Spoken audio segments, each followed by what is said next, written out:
All right, shoot, Dolan.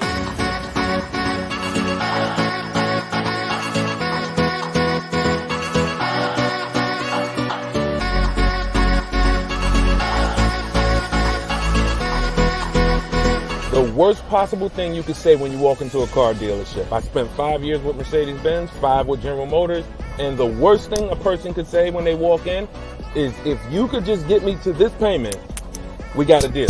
So your loan's probably still like 19, which means you got to pay to get out. You're upside down. It's called negative equity.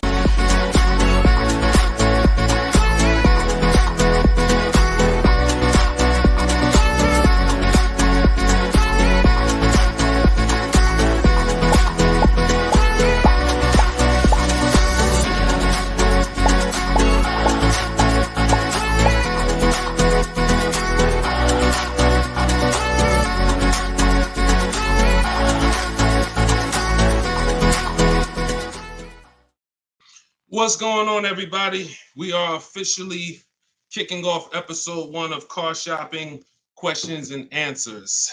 I am your host, Deshone the Auto Advisor. We're going to do this show for about an hour. I'm excited to get really down into the nitty-gritty of showing you how you can buy cars, lease cars, and get below market prices. And if you don't know me, I spent 14 years in the car business, 5 with Mercedes-Benz, 5 with General Motors.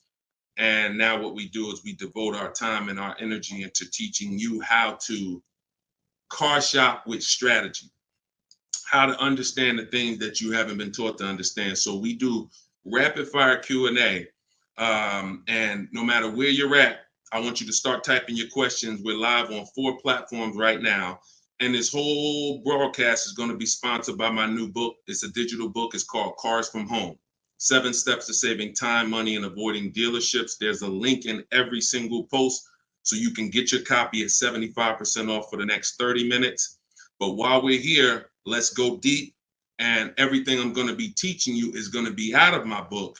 And all of your questions are going to be answered in one of our 7 steps. So start typing your questions. I got my man Dolan in the background.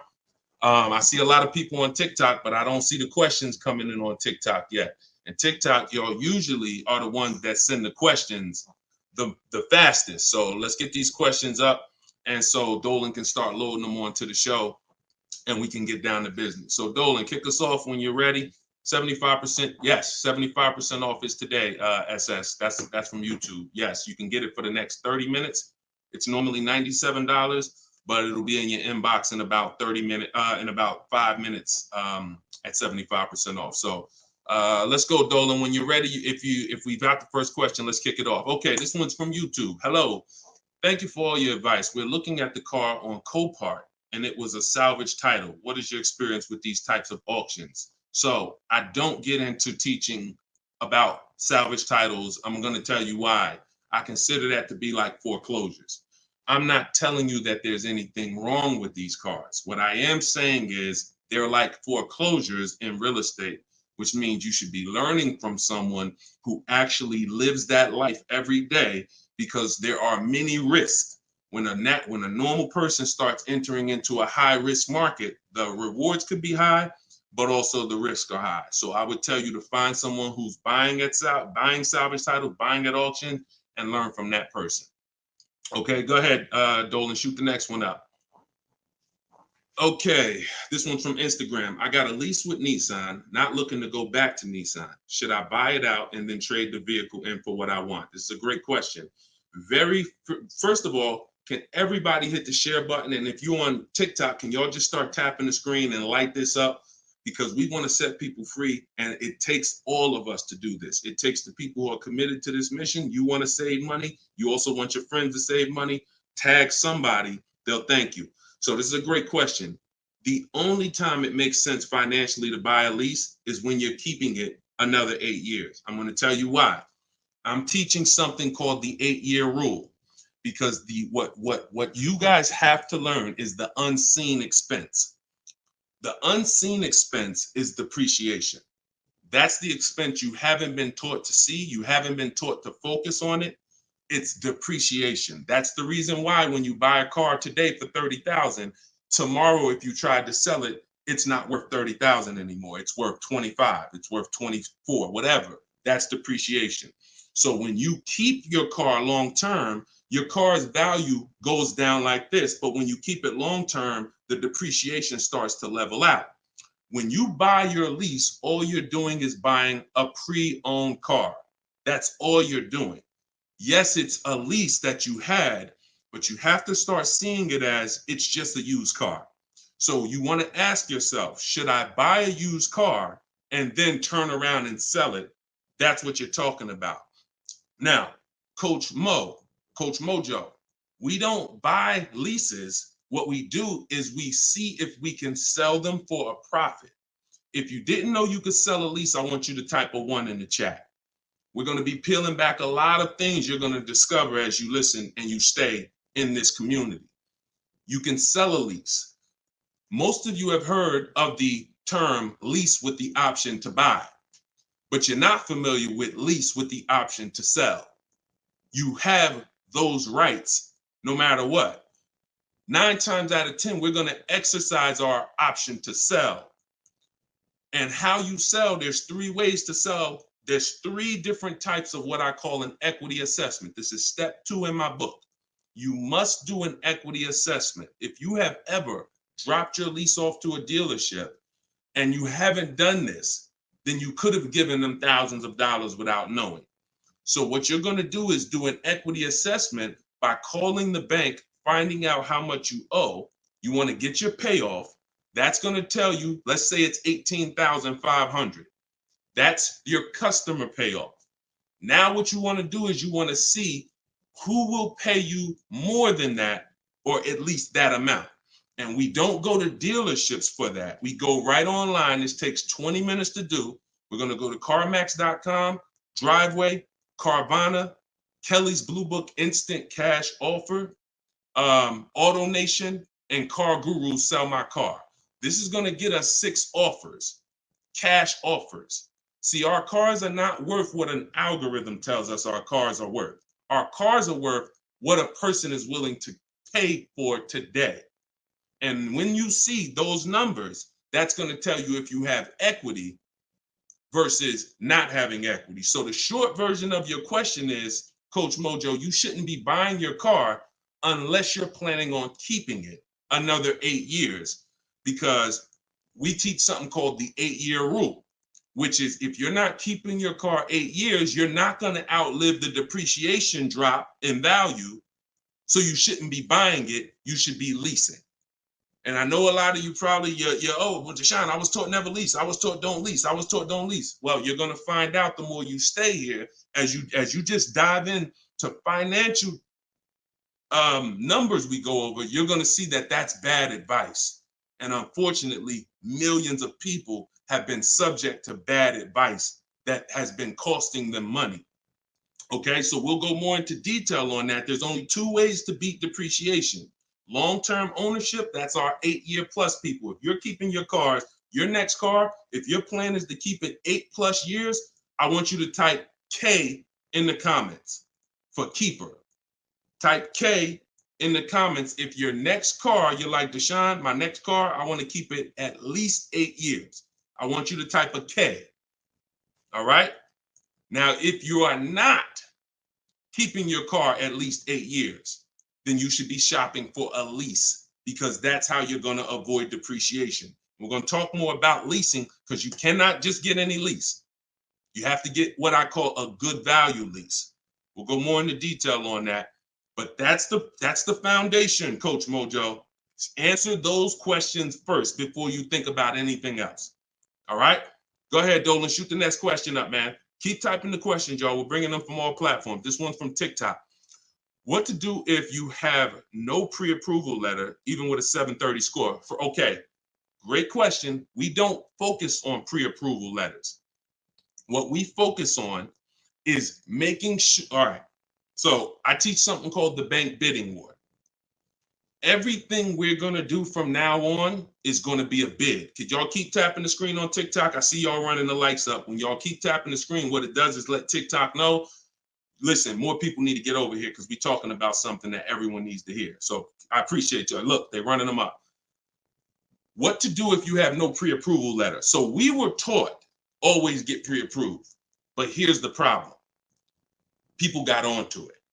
Whenever we do something and the public starts moving in a way, the big companies adjust to it and they find a way to infiltrate it. Most of the companies that you're trying to get pre-approved from, that I'm trying to get pre-approved from, their goal is to isolate us. Something called restricted pre-approvals. I'm gonna tell you what a restricted pre-approval is and why we stay away from them. A restricted pre-approval limits where you can shop. We'll approve you, but only to shop with Carvana. We'll approve you, but only to shop with our dealer network. We'll approve you, but only to shop with a drive time dealer. Because a pre-approval is the whole purpose when you learn how we shop, which is to shop wide. When you start seeing to shop wide and get multiple offers and see the entire 100-mile radius within where you live as a huge market where people are competing to sell you a car, you'll start seeing why we never want to deal with a restricted pre-approval. So what we do is we use something called the bank bidding war. The only way, how many people have asked themselves, did I get the best interest rate? Type $signs. If you've asked yourself ever, you bought a car and you said, did I really get the best interest rate? Type a $sign if you've wondered that. See, the only way to get something we call price assurance, which is to guarantee. See, these are powerful words that I want you to add to your vocabulary when you're car shopping.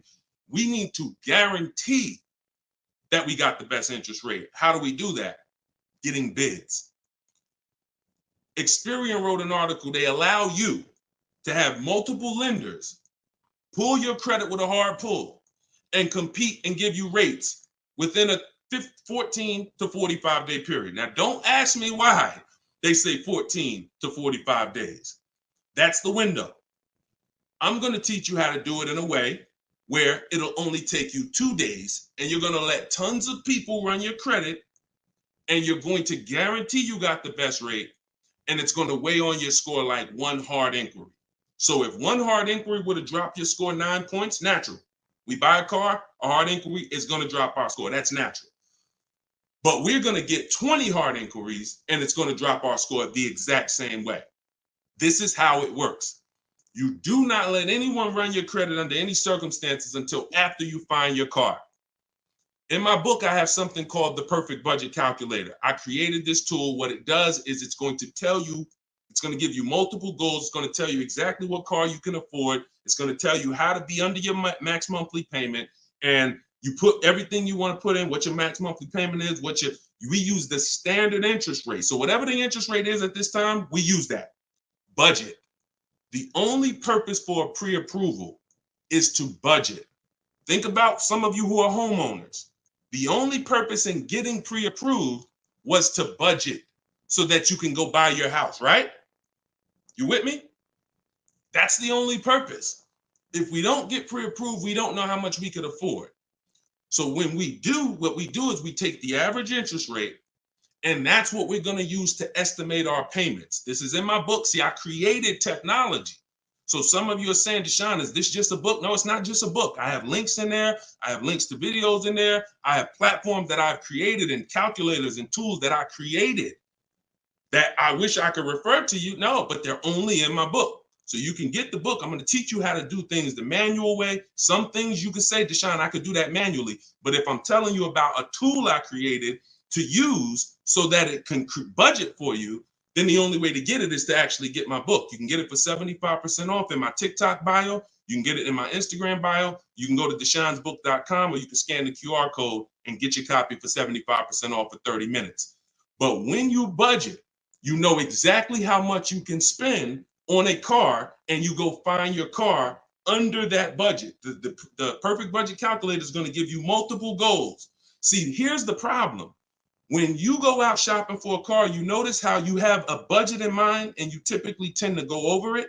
You say, I don't want to spend any more than $500, or I don't want to spend any more than $30,000. But you usually end up going over it because you don't factor in tax. You don't factor in how long the loan, you don't factor these things in. Okay, well, how much? They said I'm pre-approved for $30,000, but What does that equate to in a monthly payment? It's broken. It's a broken system. When we go out, we find the car we're looking for. That's when we are going to now let people run our credit. Never before that. We go out, you find your best deal on a car. That's when you come home and you let multiple people run your credit and fight it out to give you an interest, to give you a loan. See, because if you let people run your credit before this, now they're going to give you a time limit. So even this is all answering this young lady's question about pre-approvals. The reason why they're garbage is because if it's a hard pull, they're garbage because now they've started that window that I told you about. You got 14 to 45 days and it starts to count down. Now you're trying to rush and find a car. Some of us, it might take us 3 months to find the best deal on our car. If you got a pre-approval and the time is expiring, you're shopping with your back against the wall. Second reason it's garbage is because once they give you a pre-approval, you are now tied to them and you don't have the opportunity to bid, and it's just garbage. So do what I'm telling you to do. When you find your car, that's when you're going to come home and you are going to now let people run your credit, and then you are going to let the dealer see if they can beat it. See, this is a must. I know you may have been taught, I don't let that dealer run my credit. No, make them compete. The bad part is when the dealer is trying to give you an interest rate when you have no offer. That's bad. But when you have an offer, that's when he's trying to beat it. And that's a very different thing. You tell him, hey, I got 7.2 from whatever bank. That's the best offer I got. Okay. Now that dealer goes to work with their 7 to 12 bank. Hey, listen, can we beat this? And when he calls you, he's going to tell you one or two things. Hey, good news. I was able to beat that interest rate. In which case, you what? Guarantee you got the lowest interest rate. Or he's going to say, listen, I tried my best. I talked to every bank I got. Nobody could beat that rate. In which case, what? You still what? Guarantee you got the best interest rate. So the only way we're going to be able to do that is with bids. We're going to stop negotiating. We're going to start making people bid. That's what we're all about here. Go ahead, Dolan. Shoot the next one up. I'm going to try to get through these. I'm going to try to give. See, I can't do short answers to some questions. Okay, hold on. Yeah, hold on. Link to 75% off is not working. Are y'all able to click it on TikTok? Let me know on TikTok if y'all are able to access the 75% off. Okay, this one's from YouTube. My credit score is between 500 and 600. Can I still get a nice car? Great question. You should be focused on getting a great car, and you should be, all right. My credit score is between 500 and 600. Can I still get a nice car? Under no circumstances do you ever want to compromise on the car. Follow me. You are going to focus on getting a great car, knowing I'm probably going to pay more in interest. Paying more in interest is not bad considering your situation. Here's why. That can be fixed. Refinance, that can be fixed. But if you get a bad car, that cannot be fixed. So we have resources. I use a company. I refer people to LendBuzz. LendBuzz will work with people who have challenged credit. But here's what you got to know. You can't let them dictate how you're going to shop. You must have your own shopping strategy. Now, there's two situations where if you have bad credit, how many years are you keeping the car? That's the question. If it's 8+ years, then no problem. I'm going to get the best car I can find. I'm going to pay a little bit more in interest, but as soon as my credit's good, I'm going to refinance that loan. Problem solved. Second person is Deshone. I'm not keeping my car 8 years, but I need a car now. Perfect. You should be trying to set yourself up for a lease in 2 years, in which case you want to get the least expensive car that you can get a loan on. 10,000, 12,000. You're going to use that perfect budget calculator, or you just want to say 10 to 12,000. You're going to try to find a car in that range. I'm going to tell you why. In 2 years, when you go to trade out of that car, if you go and buy yourself a $20,000, $30,000, $40,000 car, you're going to have a bunch of negative equity. And what that's going to do is that's going to stop you from getting a lease. This is what people do. Oh, Deshone, I couldn't qualify for a lease, so I'm going to go out. I want to get that Dodge Charger with the big engine in it because I can't sacrifice for 2 years. I can't be out here looking like I don't have a nice car, problem. I can't help you. But if you're willing to say, because I'm gonna tell you why. I'm gonna tell you why. When you get that Dodge Charger, you usually forced your way into it, bought an older one, paying a high payment, high interest. So in 2 years, when you think you're gonna trade out of it and go lease, you're gonna have a hard time because the negative equity is gonna be so severe. And when you have that $600, $700, $800, $900 car payment, chances are you might miss one of them. This is a disaster because we can't sacrifice. So what I'm telling you to do is say, all right, if Deshaun's telling me that the best move financially is for me to be leasing because I'm not keeping my cars 8 years, I need to be getting great leases, but I can't qualify, then my mission is to qualify. That's my mission. So when I look at what that take, what did that take? That means I'm going to get a car now, and that's going to be my sacrifice car. That's going to be my car that I drive for 2 years, build my credit. It's not going to be my perfect car. My perfect car is going to be when I drive a brand new lease off the lot 2 years from now. This is my setup car. So I'm going to make sure I get a low price car where I won't miss a payment. I'm going to build that payment history. I'm going to have minimal negative equity. And then in 2 years, I'm going to make a power move. That's the short term and the long term. That's why it's important to know, is this a long-term car or is this a short-term car? Very important to know. If it's long-term, I told you what to do. You buy a car, refinance later. Short-term, you should be setting yourself up for at least in 2 years. Buy yourself an inexpensive car, low loan, small loan, and get ready to trade that in 2 years.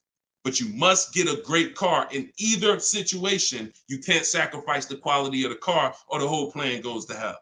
Your car breaks down midway, plan is scrap the plan. So we never compromise. So check this out.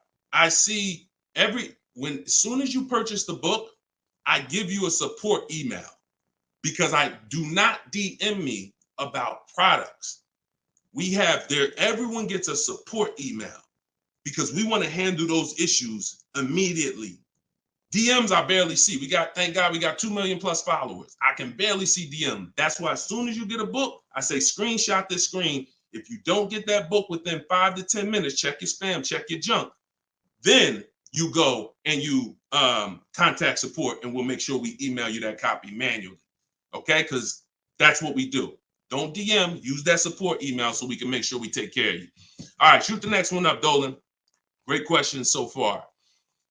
What would dealers try to sell you a car that has issues? Don't sign up for these answers. That's why does the sun rise in the east and set in the west? Some questions are not worth trying to answer. Just plan accordingly and move accordingly, knowing these things are. If the people who are supposed to be taking care of you with cars are not educating you, are not moving with integrity, then you better be educated. Remember that. If the people who are supposed to be taking care of your money, when you come to buy a car, lease a car, that's a $10,000 to $100,000 transaction, some of you. If those people are not moving with integrity, and you cannot guarantee that, a smile doesn't guarantee that, talking nice doesn't guarantee that, you better be educated. And the people who are going to move like the way we're going to move, the way you're going to move if you're listening to this, the way you're going to move if you have my strategies in my book, the way you're going to move when you learn how to car shop online and make people bid, you're going to be educated where no one can take advantage of you. You're empowered. You're the one in control. You're the prize. You're the one people are competing with to earn their business. And that's what I want for you. All right, go ahead, Dolan, shoot the next one up. This one's from Facebook. I'm about to begin the process of buying a car from a dealership. They're offering me a lowered payment if I go with one of their lenders. Are there any ways to save on this deal? So have you gotten bids? See, look, you were programmed to be loyal to dealers. I'm from the industry. I was in the industry for 14 years. I'm teaching people all around the country. We have over 8, close to 8,000 customers that have used our stuff and used our products since 2021. We have data from all around the country. There is absolutely no way that you're going to get your best deal ever focusing on one dealer. That would be like you going into a supermarket and say, hey, no matter what the price of this item is, I'm only buying it from this brand. Or you saying, oh, I'm gonna buy a TV. No matter what I don't care. I'm just gonna walk into Walmart and whatever the best price on the TV is that I see, I'm just gonna take that. I'm not gonna look online. I'm not gonna look on Amazon. I'm not gonna look on Best Buy. I'm just gonna walk into one store committed to try to get a deal with that store. That's the same thing you're doing. Could y'all keep running the likes up on TikTok? Keep tapping the screen. If you're getting value out of this, I appreciate it. We don't do that anymore. That is a recipe. And look, I'm gonna tell you something, and I hope you don't take offense to it. Our grandparents shopped like that. In what way in 2024, 2025, almost 20 years, 30 years after the internet's being invented, you're still shopping like our grandparents shopped? Does that make sense? It makes sense when you're like, yeah, Deshone, that's what I'm doing. But it doesn't make sense in the grand scheme of why am I doing this? It's because that's what you were taught to do. That's why I represent unlearn, relearn. You can't win with what I teach unless you're willing to scrap all that bad knowledge. We don't buy from one dealer. 3 transactions that people have been, I'm gonna break this down real quick in literally a second so y'all understand. There's 3 transactions that you've been taught to give to car dealers. 3. Buying your car from them is one transaction. Who you get your loan from is another transaction. Who you sell your old car to is a 3rd transaction. And many of you have been taught to give the dealer all 3. Meanwhile, there are people who only want to give you a loan. They don't sell cars. They want to compete for your loan. There's other people who want to buy your old car. They don't sell cars. They want to buy your old car. Y'all get what I'm saying? Type a Y for yes, if you're understanding that you have to start breaking these transactions into their own transactions. You can't maximize and guarantee you're getting your best deal mixing 3 transactions or 2 transactions into one. You can't do it. We're breaking them up. And now once we break them up, how do we guarantee we get the best offer in each one? Bids. So you understand? So what we're doing is we need to see our old car, our old lease, our old car that we have that we're replacing. Who I'm going to sell that car to is one transaction. And whoever's going to win the bid gets the car. Who I'm going to get my loan from, that's another transaction. And whoever wins the bid gets my loan. Who I'm going to buy my car from, that's another transaction. And who's going to win the bid gets the car, gets to sell me the car. And we do this in 60 minutes. See, what you're going to see, watch this. Let me show you Frina. Frina just picked up her Jeep last week. Look at the deal she got. This is why you're never going to get these deals walking in the dealers. You're never going to be able to guarantee your best deal walking in the dealers. You're going to sit at home and be in control. Look at Frina's deal. She said, look, I'm a proud graduate. Cars from Home that's our video library. And, like I said, I coach people all around the country. She said, I picked up this baby yesterday. Look at the date. 2024 Jeep Grand Cherokee Anniversary Edition. Followed the program, used all the scripts. I have scripts in my book. I have scripts that we don't talk. Because if you have to talk, you run the risk of messing something up. No offense. I'd rather you type. If you'd rather type than talk, type a 1. So contacted the dealers, sealed the deal, $579 a month. Look at the MSRP on this car. She got a hybrid one, $65,000 vehicle, almost 66. Her best deal, who won the bid, was a 0.88% lease. That is unheard of in the world. See, I teach something called the 1.5% rule for knowing when you're paying too much for a lease. The 1% rule has been around since way before I even got in the car business. If you could lease a car for 1% of the MSRP, no money down, no money out of pocket, you stole the car. This is 0.88%. I owe it all to Deshone. Without this program, I wouldn't have had the tools to shop from home. Shopping from home the right way is how you're going to win. Some of you may have tried, Deshone. I tried. It seems hard. Yeah, because once the internet was invented, internet salespeople got invented. And internet salespeople are trained to make it hard they got to make money. And what they're going to do is they're going to make it hard for you to get a deal done because half the time you don't even know the information you need to give them to get a quote. Hey, I got to give you where I work at, see if I qualify for any rebates. I got to tell you what cars are in my household, see if I qualify for any rebates. I got to tell you, what affiliations I have. I got to tell you what my date is. I have something called a no later than date. What's my deadline? Hey, I could buy a car, Deshone. I don't need a car for about 3 months. Should I start shopping now? Yes, you should. Because if you get in the market now and you can buy a car today, but you don't need it for 3 months, that's called leverage. See, most people walking in the dealers, they're like, hey, I need a car this week. I need a car today. That means the car that's coming 6 weeks from now, they can't benefit from that. You can. But you got to learn how to give this information. And this is why when you try to shop online, you have a hard time because you don't know. You're defensive and you're like, I'm not giving a dealer what they need, but I'm also not staying in a position where I don't give them too much information where they can use it against me. So that's what we'll learn. Everything I'm teaching you is, if I can boil it down to a couple simple things, mastering the science of shopping from home. That's why my book is called Cars from Home, 7 Steps to Saving Time, Money, and Avoiding Dealerships, and making people bid for your business. We can sum that. Once you master those 2 things, you're going to save more money in 60 minutes than you ever saved going into dealers 2, 3, 4 times, spending hours in there. And you're going to have price assurance, which is guaranteeing that you couldn't have saved any more money. That's what Freenet has. That's what I want you to have. Go ahead, Dolan. Shoot the next one up, brother. Keep typing your questions, y'all. We're bringing them in from all platforms. Let me bring Freenet's pick down. All right, perfect. Shoot the next one up.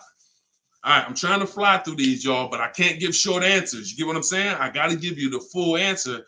Can you get a great deal on the lease vehicles on a Range Rover? Okay, great question. You can't control the lease program.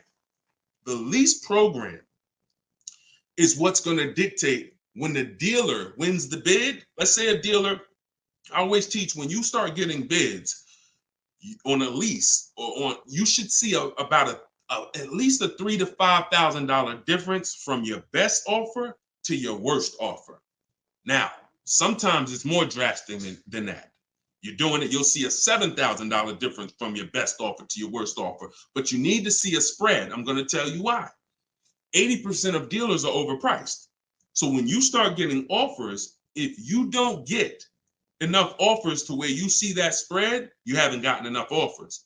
I teach you need to get at least 5. In my book, I have something called the 25 to 5 strategy.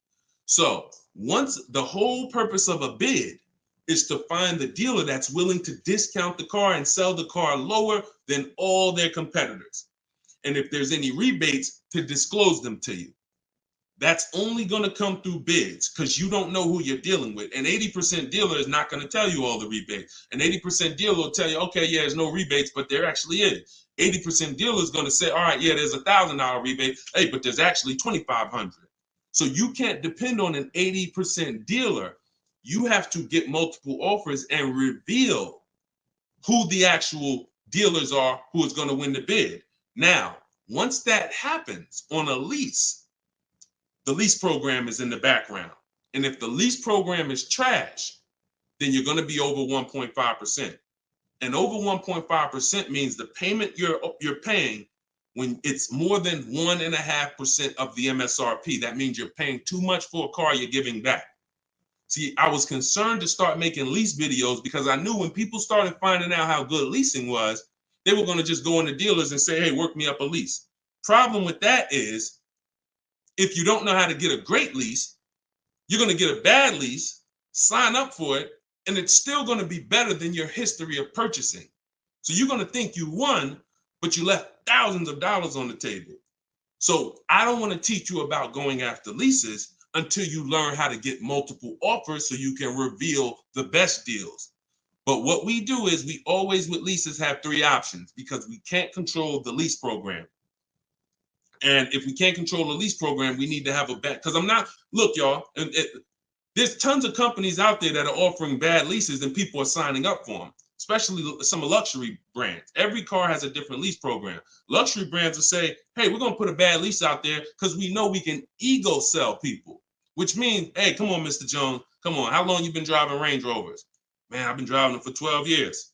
All right, well, come on. You really gonna leave Range Rover over a couple dollars? Yeah, but I mean, the lease seems kind of high. It seems like, I'd be better off buying the car. No. If you don't know that, they're going to ego sell you. So until people stop signing these bad leases, we are not going to get to the point where some of these banks say, all right, we got to stop with the bad lease deals.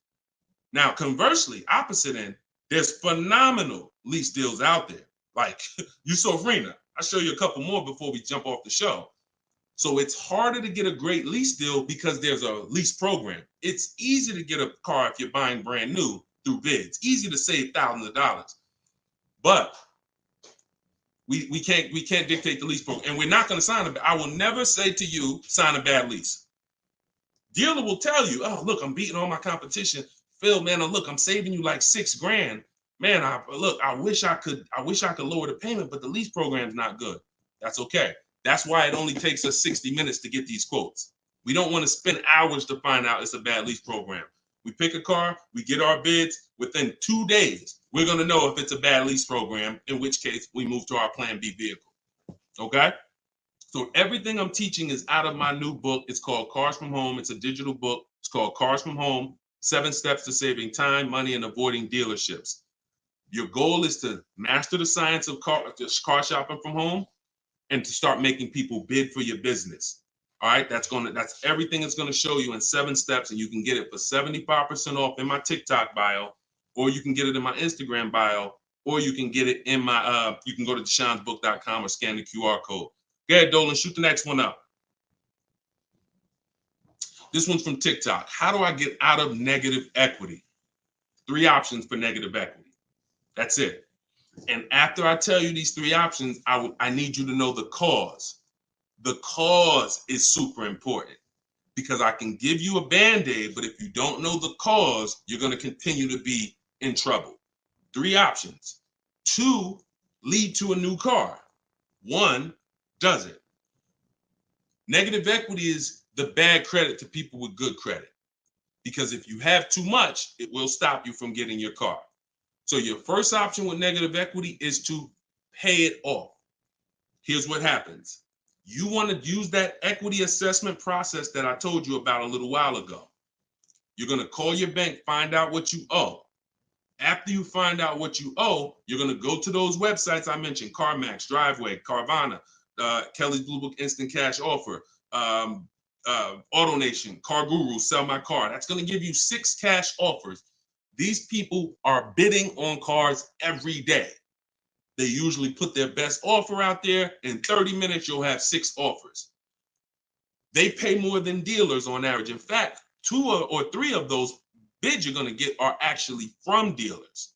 So it's a nice mix of offers. 3 of them are from online car buyers, CarMax, Driveway, Carvana. 3 of them are from car dealers, local car dealers. So it's a nice mix, but they're bidding. That's going to lead to the least amount of negative equity because remember, when you get bids, you're getting the most value. You're getting the most savings. You're getting the most money when you are getting bids. So let's just say you pull your payoff and it's $16,000. Your highest bid is $14,000. That means you have a $2,000 negative equity gap. You are much better off coming up with the $2,000 and paying that car off and going into your next transaction clean. That is the best way to go. Because now, if you can't do that, I'm going to tell you why it's the best way when I tell you the second way to get out of negative equity. If you can't pay the difference, then that means you must bring that car. You can't do a separate transaction with that car because you need the dealer who you're going to buy the car from to wrap the negative equity into the new deal. They are still going to win the bid. You must, in all cases, only deal with dealers who won the bid. But once they win the bid to sell you the car, now when you come to them, You're gonna now bring your old car into it and see what it's worth to them. When you see what they can pay for it, you're going to see in most cases, it is not going to be the highest number you got from the online buyers.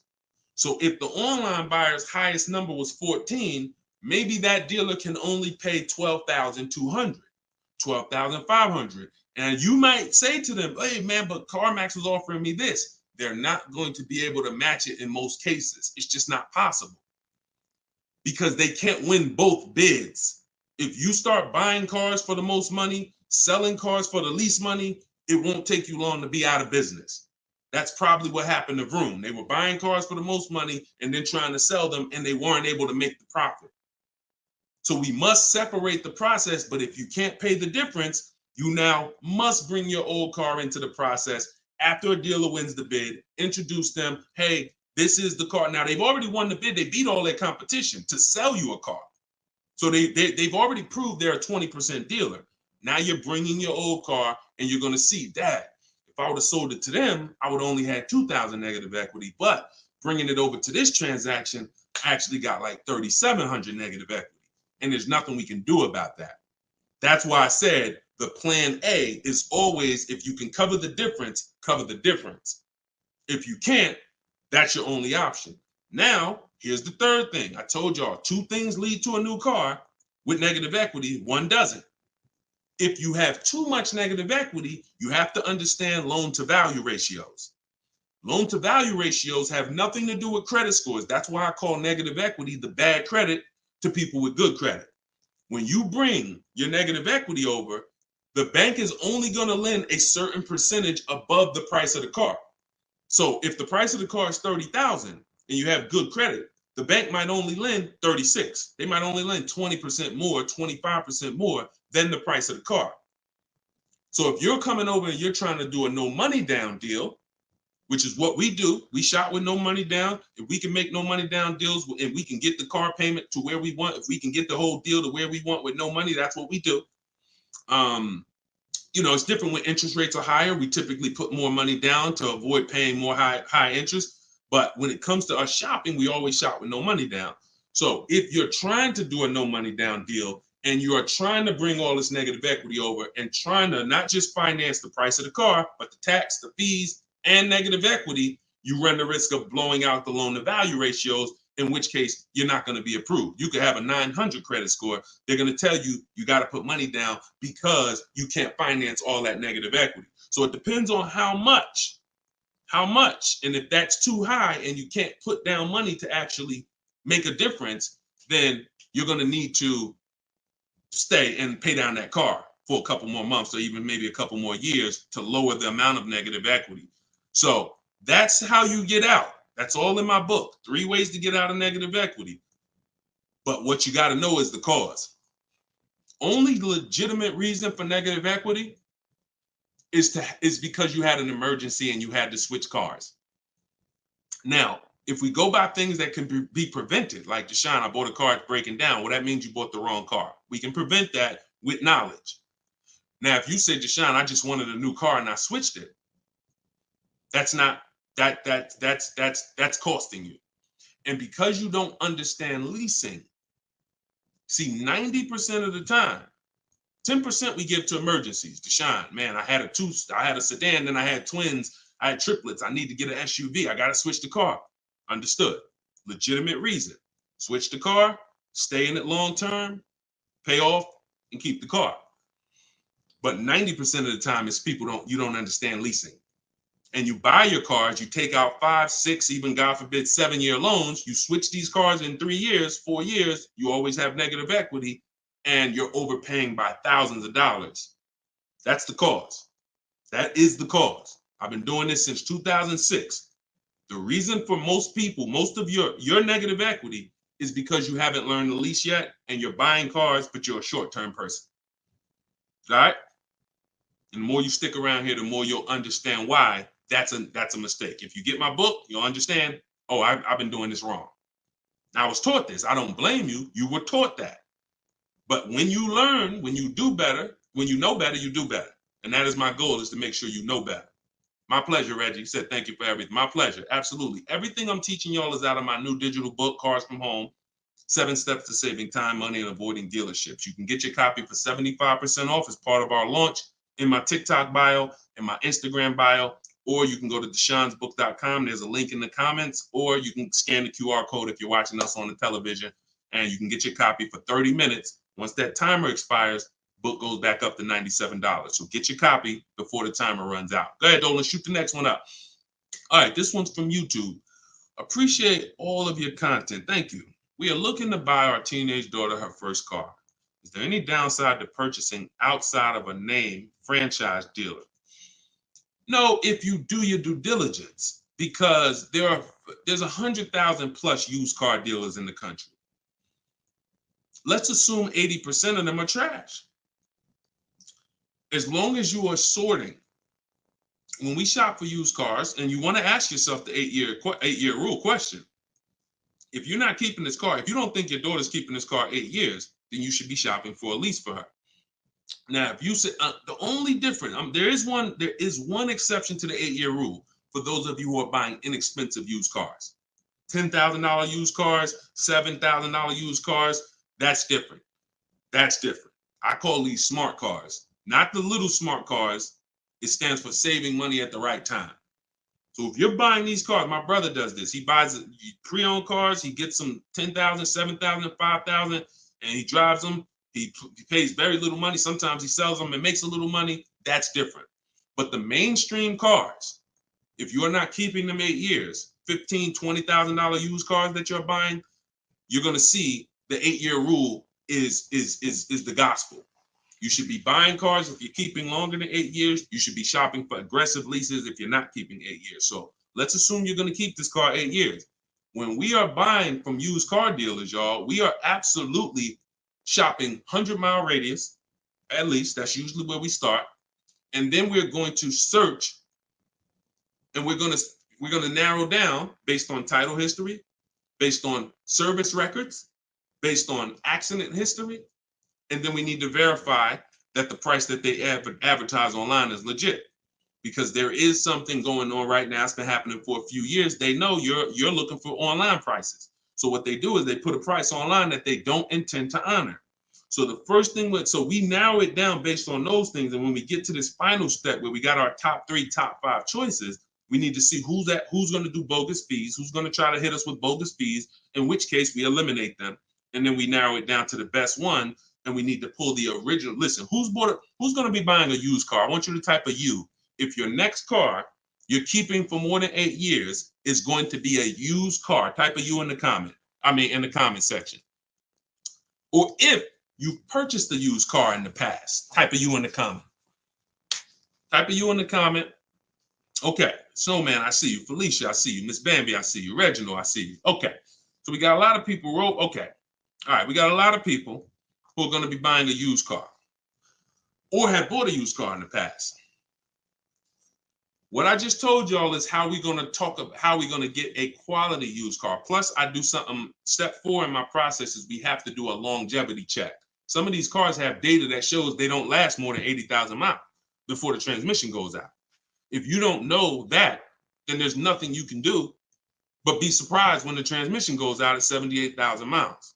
So we always want to do a longevity check on Google. We search these things. But the other way, what I just told y'all is how we make sure we're getting a quality car. Accident, title history, service records, accident history.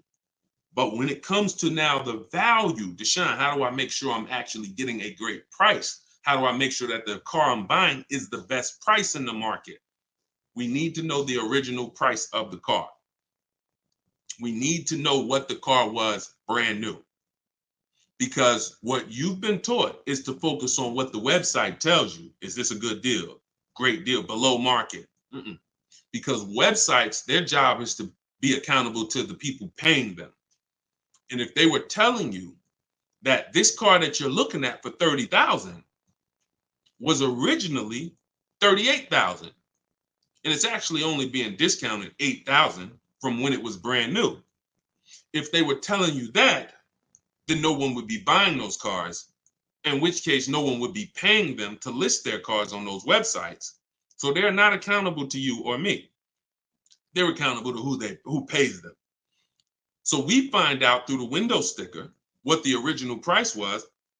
Carfax has agreements with some brands where they will actually give you the original window sticker, but we must get the original window sticker. And when we get the original window sticker, that's going to tell us the discount with something I call the true value percentage. We created this. The true value percentage is the discount from the price when it was new. And that's all that matters when you end up choosing a car. Give you an example as we wrap this question up. If you're looking at three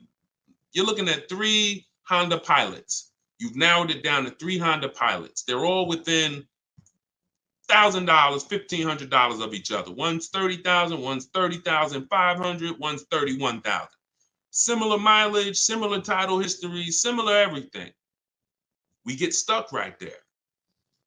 We don't get stuck when we get the original window sticker and we see that one of those Honda Pilots brand new was $45,000. One of them brand new was $49,000. One of them brand new was $53,000. You see how immediately access to that information separated the value? They all look similar. Type dollar signs if you got that revelation. If you understand that just that bit of information. I'm looking at 3 cars, they all look similar. Dag, they all look good, similar mileage, similar price on these websites. Which one do I pick? Man, I'm stuck. Knowing the original price, one's 46, one's 49, one's 53. The one that's 53 immediately becomes way more valuable than the other 2. That's what we're talking about. See, it's my job and my mission is to show you how to car shop online, show you how to master the science of car shopping online, show you how to make people bid for your business, and to show you where the hidden money is that you have not been trained to see. Everything I'm teaching is in my book. I don't hold back on these lives. You guys can tell. But if you're like Deshone, I want all this information in one place. I want to be able to use this as my car shopping Bible for the rest of my life. Digital book, Cars from Home, 7 Steps to Saving Time, Money, and Avoiding Dealership is in avoiding dealerships in my TikTok bio, in my Instagram bio, and it's 75% off as part of our launch. Get your copy, use it, and win. All right, let's go, Dolan. Shoot the next one in. Great questions today. Let's go. Keep typing them, y'all. We're going to try to get through as many as possible. How many miles can you drive a leased vehicle? Great question. Many of you were taught that you have to take what they give you. Or some of you were taught they only do 10,000 miles a year on a lease. All of that was bad information. You pick the mileage on your lease, and there are leases that go up to 30,000 miles. Now, some of you might say, well, who drives 30,000 miles a year? Who drives 25,000 miles a year? If you drive 25 or 30,000 miles a year, type HM in the comments for high mileage. So when you think about that depreciation curve that I told you about, your car's value normally, if you're a normal driver, your car's value goes down like this. If you're a high mileage driver, your car's value goes down like this.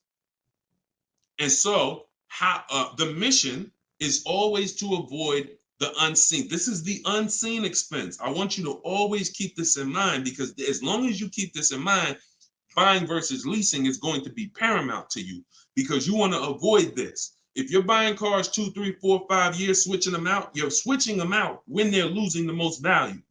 But long term, the value cools off, the depreciation levels out. You don't lose as much value over the years. Some of you have cars that's been outside for 8, 9, 10 years.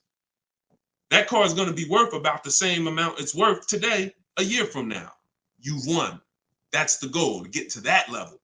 If you're buying, if you're like Deshone, I'm not keeping a car 8, 9, 10 years. I'm not going to ever reach that level. Then you should be shopping for leases to avoid the depreciation hit. So when it comes back to 83rd degrees question, you can tailor a lease up to 30,000 miles a year if you want. And here's where I learned this. I was a manager at Hyundai for 6 weeks. Guy came in. He was returning his lease on a Hyundai Sonata. I was doing the lease return for him. And I said, hey, you leased this? He said, yeah, I always lease. I'm in sales. I'm on the road. every day. I used to buy my cars, and I would have a bunch of negative equity all the time. I was just losing thousands of dollars every time I went to replace the car. It wasn't worth what I owed on it, and I just kept rolling it over. I stopped doing that when I found out about leasing. Now, same time he's telling me this, I know that I've also sat with people who came in with high mileage with 10, 15 grand of negative equity. So what he's telling me, I've experienced, and I'm trying to help these people and dig them out of this hole and help them get another car, but they have a ridiculous amount of baggage from the old car. So he told me that, and I saw his payment, and I said, man, this payment is only like $175 a month more than a really good deal on a regular lease. And so from then I understood. I'm going to teach people that you need to understand, if you get a great lease deal and then you bump the mileage up from 12,000 to 22,000 or whatever you need, you're going to pay thousands less than if you bought the car and just took that depreciation hit. You bring that car back with 75,000 miles in 3 years, the car is worthless, but you still owe $17,000 on it. That's the difference. So leasing mileage, you pick it, and you can customize it up to any amount. But we always shop for 12,000 miles a year. Always. We don't shop for high mileage leases. When we get our quotes, if you're using what's in my book, the 25 to 5 strategy, we get our quotes with 12,000 miles a year. And once somebody wins the bid, then we convert the bid. We tell the winning dealer, hey, could you show me what the payment's going to be with 18,000 miles a year? And then we customize the lease. If we're going to do any down payment, we always customize after we've identified the winning dealer. Great question. Great question. Go ahead, Dolan. Shoot the next one out. Great questions today. All right, keep typing them, y'all. What advice would you give a first-time buyer who doesn't want a car note? Then go save up your cash and go get the best car you could afford. But why is it we always, Whitney, just send an email to support. If you're having trouble getting your book, just send an email to support. We'll send you a copy manually. Oftentimes it's a little one letter is different in the email. So that's why as soon as you purchase, I always give you that support email so that we can make sure you get your book. Okay? But what advice would you give to a first-time buyer who doesn't want a car note? Save up your money, get the best car you can afford. But here's what I want to ask you. Why is it that the only time we want to avoid a monthly payment is with a car? We don't say to the electric company, I don't want a monthly payment. We don't say to the water company, most of us who are buying a house, we have a mortgage. Most of us who are renting, we pay rent every month. Why is it that the only thing that we say we don't want a monthly payment on is a car? Why? Now, I'm not telling you paying cash for cars is bad, but I'm telling you that if you're dealing with a mindset that is, I'm going to pay cash and save up and get a car that is less than a quality car because I don't want a monthly payment. So I'm going to get a car, save up, scrape together some cash and get a car that is less than I could actually get if I used a little leverage, little loan. See, there's something called over leveraging. I'm going to take a 7-8 year loan to afford a car. That's called over leverage. That means you're trying to get a car that you truly can't afford, but you're going to use the bank's money to actually do it. That's over leverage. That's like going in and saying, hey, I'm going to get a 50-year mortgage because I don't want to buy a $300,000 house, $400,000 house. I want to buy a $600,000 house. So I'm going to get a 50-year mortgage so that I could afford the monthly payment. When you do this, there's, again, cash buyers. Nothing wrong with that. But I'm concerned with the mindset, the reasons why. Because the reasons why it makes sense to pay cash is to avoid the interest if interest rates are high. 7, 8, 9%, you want to pay cash? Great. But there are people who come into the dealer. I was blessed to work in some very affluent towns, white collar and blue collar towns. So I had people making 30, 40,000 a year. I had people making 30, 40,000 a month. And what was interesting to me is those who were able to afford paying cash for the car could write a check, because when I would ask them, how are you going to pay for the car? They would ask me, well, what are the rates? If I had a 0% interest rate or 1% or 2%, if their money was making money for them, they wouldn't put it into the car because they see the car as a depreciating asset. What does that truly mean? When I put $30,000 into the car, what is my $30,000 worth to me in 5 years? Let that sink in. Anybody who's paying cash for a car, if you're bringing money out of stocks where you're getting 8%, 7%, 10%, bringing it out of real estate where you're getting 10%, 12%, 15%. When you put that $30,000 in a car, what's that car worth in 5 years, y'all? What is a $30,000 car worth in 5 years? Average miles, 60,000 miles driven on it, 30,000. What is it worth in 5 years? Throw some numbers out there. Throw some numbers out there. Let's see. See what we come up with. My guess is 30,000. Knew that car in 5 years is probably worth like 14. Okay, Pink Butterfly said 13. 19 is too generous, I think. 17, 12. See, some people may be confused about this seller's market we had for 3 years because you might have just sold the car in 3 years and made some money over the last 3 years. That market's gone. So you might have really said, Deshone, I bought a car for 30 and I sold it in 3 years. I sold it in 2022 and I got 23 for it.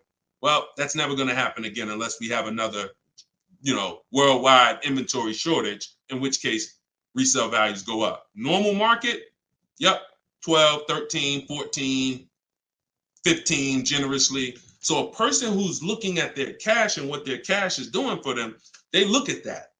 I put that money in my car, 30,000. That money could have been in the market, and that 30,000 in 5 years could have earned me another $6,000 of interest, $7,000.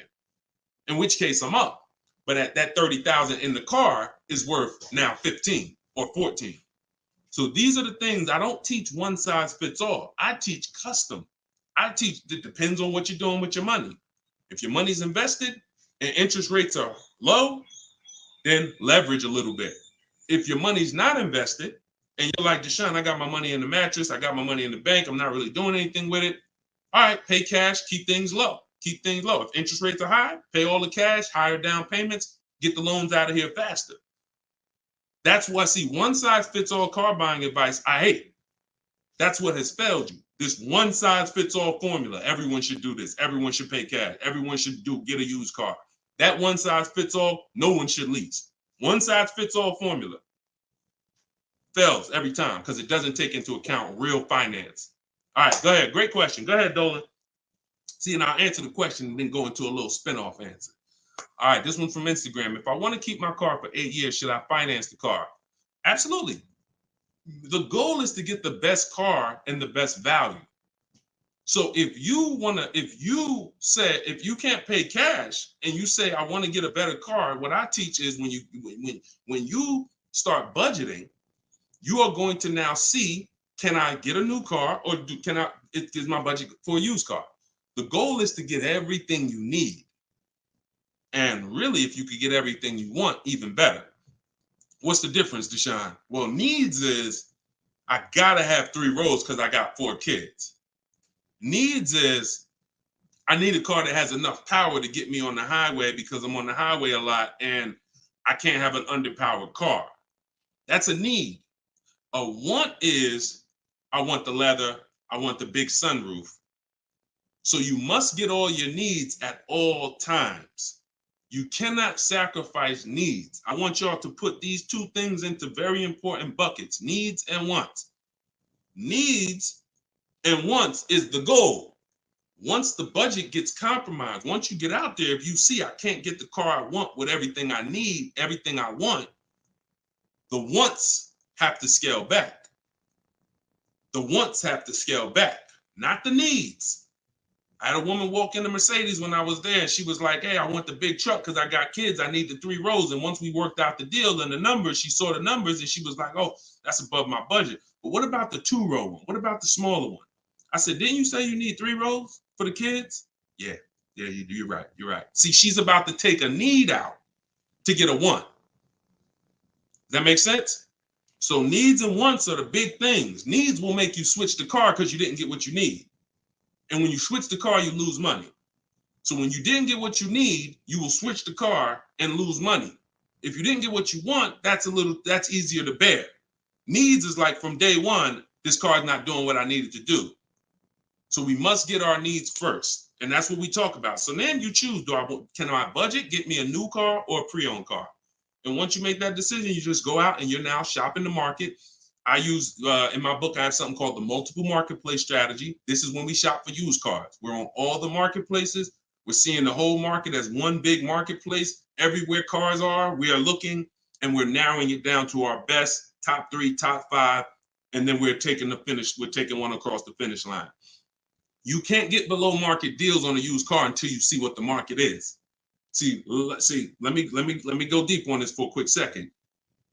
The goal for me, if you're learning from me, your goal is to get below market deals, below market leases, below market. You saw Freena's lease. That's a below market lease. That's not a lease that you see advertised that people are getting. So below market pre-owned cars. In order for you to get a below market pre-owned car, you got to know what the market is. So sometimes you're going into one dealer and you're looking and saying, okay, let me negotiate with him. That's a mistake. You don't know what the market is. When you see the low side of the market on a used car, now you're able to see, again, if you're shopping the right way, there's always a spread because there's always people untrained who are going to pay the higher prices. They're going to walk into those dealers. They're going to go back and forth, take $2,000 off. They think they won, but you were negotiating with one of the higher price dealers. So because he took $2,000, $3,000 off, you think you won, but you were at the wrong dealer to begin with. So once you actually see the low side of the market, we zero in on that. And we zero in on that, and we look to take one of those deals across the finish line. Can't get below market deals if you don't know what the market is. That's why when we look at used cars, we're not looking to buy the first day. We're not looking to buy the second day. Sometimes some of you are like, Deshone, I got a couple months. You might want to watch the low side of the market. You might want to, we always get alerts when we go in. This is all in my book. If you like Deshone, I want to know all of this. I need this in my hand. It's in my book, Cars from Home, 7 Steps to Saving Time, Money, and Avoiding Dealers. 75% off in my link, in my bio, TikTok, in my bio, Instagram, or go to deshonesbook.com or scan the QR code. But when we are getting these, when we are looking at the low side of the market, you might want to watch it. You might want to watch it and see, okay. And then we have alerts on. So every new car that pops up on these marketplaces, we get an email immediately. So we get an email immediately. And if I know that the low side of the market is 22, 23, the minute that car comes on, I'm going to be one of the first ones on it, where everyone else is going to hesitate.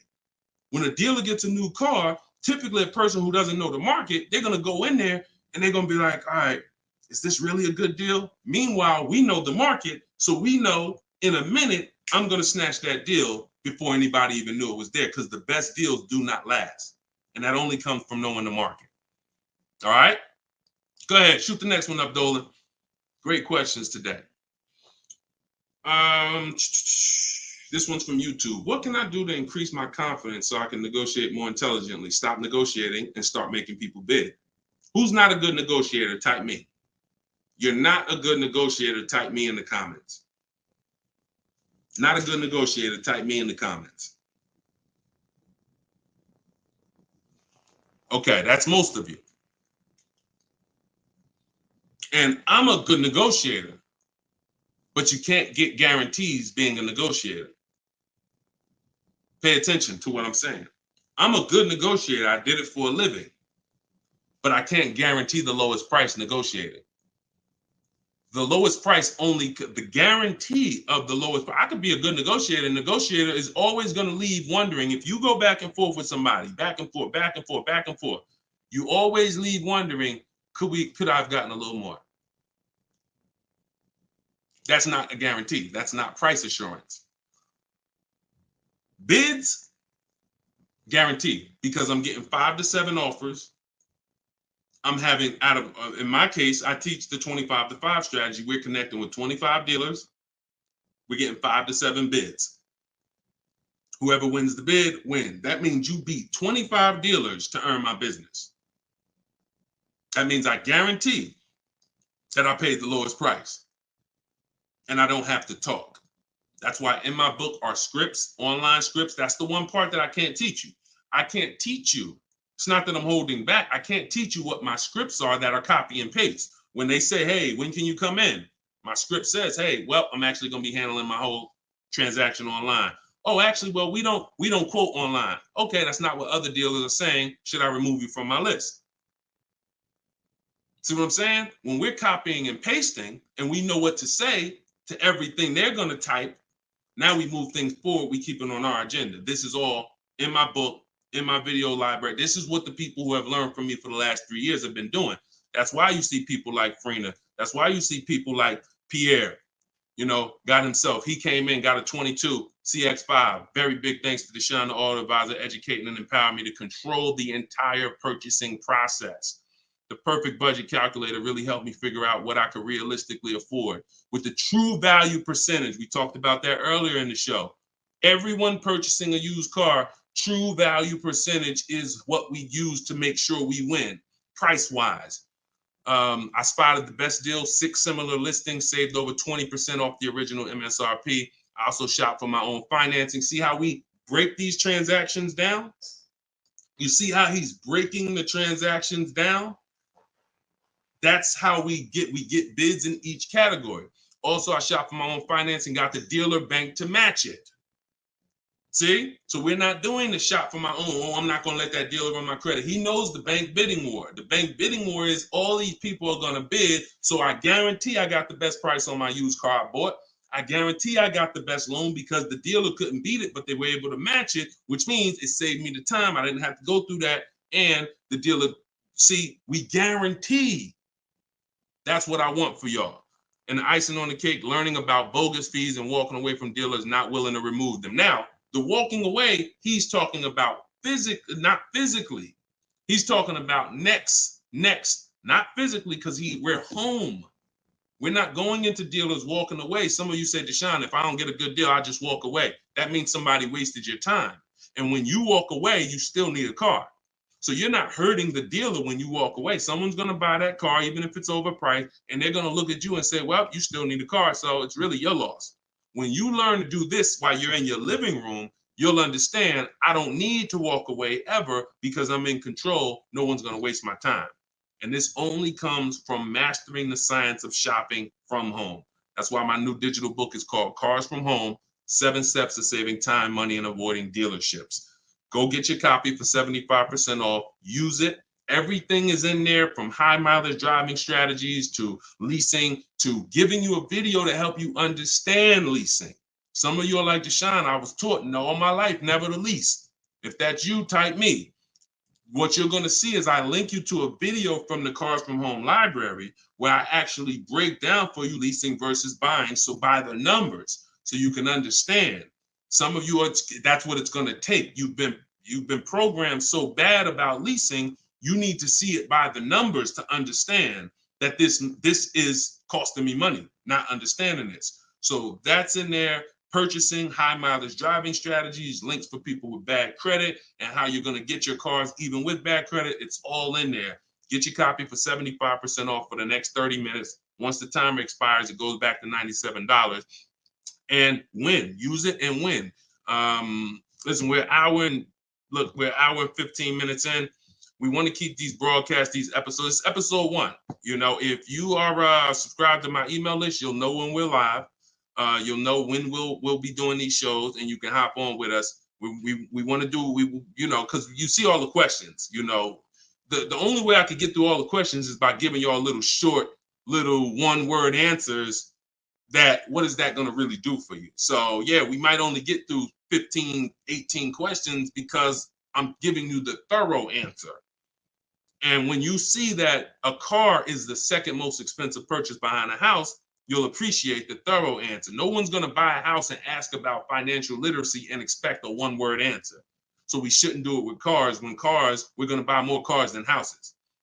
So get your book, y'all. We will be back. We'll be back for another episode very soon. If you're on my email list, you'll know. And I appreciate everybody for tapping in. This is episode 1. We got a lot more coming, and we're going to keep dropping these jewels. Keep unlearning, keep relearning. For the people that got the book, thank you. And for the people who continue to help share this message, appreciate you. We'll see you on the next one.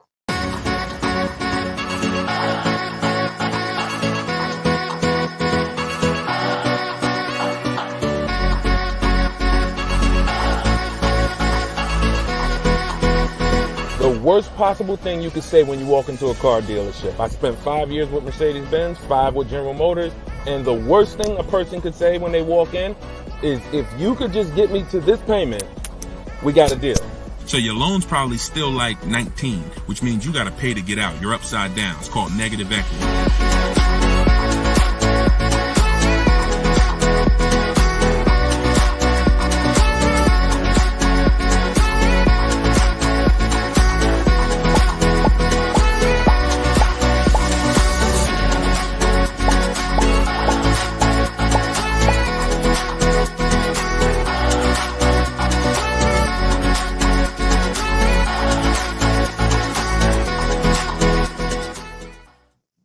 What's going on, everybody? Welcome. How's audio? Give me a 1 if audio's clear. Welcome back to Car Shopping Questions and Answers. This is episode 2. I'm your host, Deshone the Auto Advisor. We do these live shows to make sure you know the secrets, the science of car shopping online the right way, and know where the hidden money is. I spent 14 years in the car business with Mercedes, General Motors, and 4 years running my own brokerage, and now the mission is to make you smarter, make you better, help you pay less than everyone else for cars in less time shopping from home. So this whole show is sponsored by my new digital book. It's called Cars from Home, 7 Steps to Saving Time, Money, and Avoiding Dealerships. And you can get your copy for the next 30 minutes at 75% off in my TikTok bio, in my Instagram bio, or you can click deshonsbook.com or scan the QR code. So type your questions in, Dolan, shoot the first one up.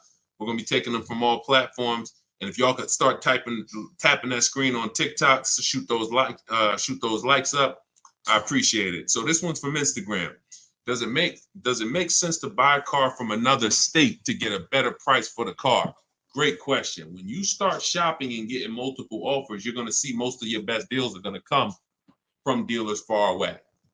Not always, but a lot of times the dealers that you've been buying from, they think they own you. They look at your zip code and they program people to come in. The average person shops 1.2, I think it's less than 3 dealers. So when car dealers know you only are going to shop 2 dealers, then they know they can control you, and they know they don't really have to be as aggressive. Now, when you start sitting at home, like I want you to do, and start letting those offers come to you and start looking at car dealers, like start looking at all the inventory and getting multiple offers, you're going to find most times the best deal's 45 minutes away. Your best deal's an hour and 20 minutes away, because those people are trying to beat their competition. So you're going to find, you get used to that. You're going to step out of the local business and you'll get used to actually getting your best deal. Here's the saying. We'll wrap this question up with this saying. You buy your car from who makes you the best offer, AKA who wins the bid. If you're new here, we make people bid for our business. The more time you spend with me, you'll never negotiate again. You'll start making people bid. And the second part of it is you service your car where it's the most convenient. You service your car where it's the most convenient. You buy your car from who makes you the best offer. All right? Great question. Shoot the next one in, Dolan. Everybody keep typing your questions. I see you on TikTok. We're going to bring questions in from every platform. Go ahead. This one's from Instagram. Should you buy a car from a rental car sales place like Enterprise or Hertz? First of all, that would be low on my list. They'd have to, and look, I'm not telling you anything's wrong with that. What I'm telling you is that should be low on the list. When we're looking for used cars, rental cars should be low, and they got to be better priced than the cars that are not rentals. So I'm not going to Enterprise looking for what they have. I'm going on market. We use 8 marketplaces, y'all. When we shop for used cars, I have something called the multiple marketplace strategy. Multiple marketplace strategy is like it's you going everywhere, looking everywhere that used cars are. Example, if you were buying a TV, would you walk into Walmart and just say, all right, let me just look at this TV y'all got. All right, y'all want $1,000 for it? But no, you would be online looking at Walmart.com, right? Amazon, Best Buy, and any other website with a TV, right? Type right if that's the way you would shop. You look at someone who just walked into Walmart and say, "Why are you shopping like that?" You see, so we bring the same things to car shopping. Same things. You're going to stay at home and you're going to go on these websites. CarMax is in the running. Carvana's in the running. None of these people we buy from exclusively, they must win the what?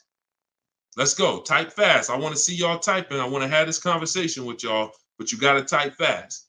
They must win the bid. So CarMax is there, Driveway's there, Carvana's there, Cars.com is there, Auto Trader is there, Car Gurus is there.